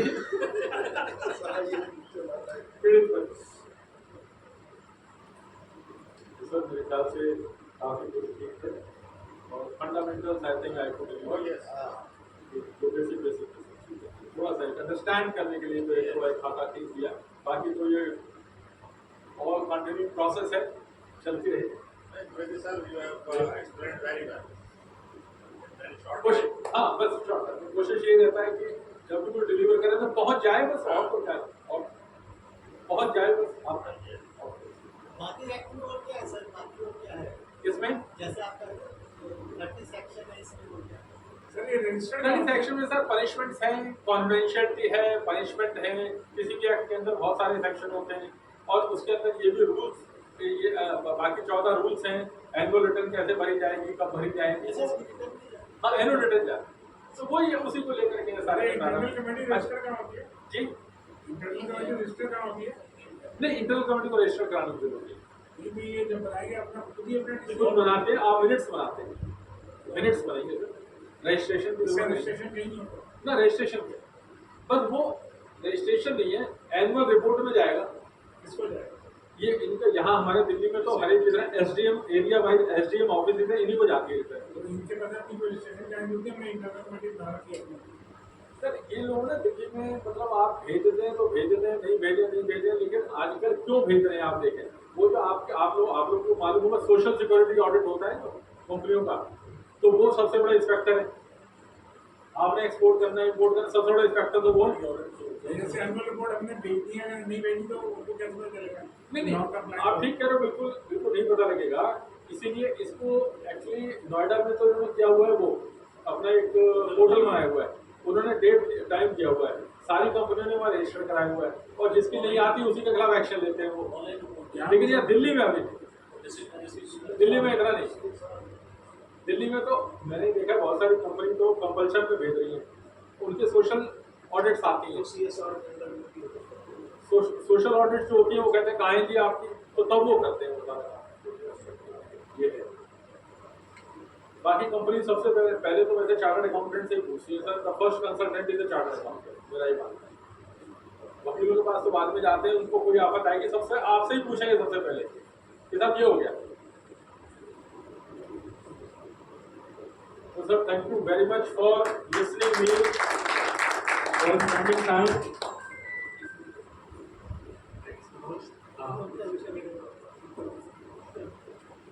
Awareness was yes indeed necessary. कुछ थोड़ा सबको पता भी होगा पहले से, उसकी nitty-gritties थोड़ी पता चली, बाकी तो एक जो पढ़ लेंगे तो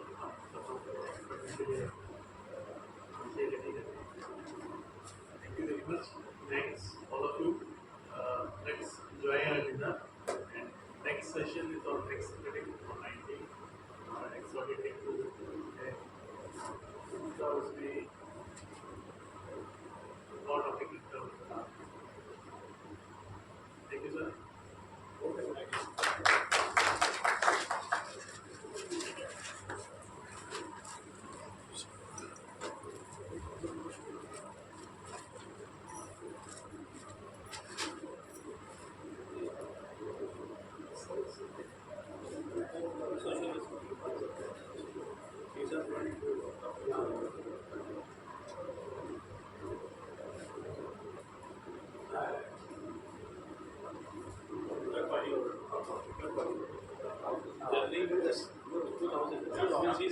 कोई भी है हाँ उनके लिए ये तो उसको वही बता रहे कि जो जो उनकी टीम आती है ना तुमने एम्प्लॉय के बारे में भी पढ़ते कि एम्प्लॉय का रिस्पेक्ट तो नहीं कर रहे तब आते हैं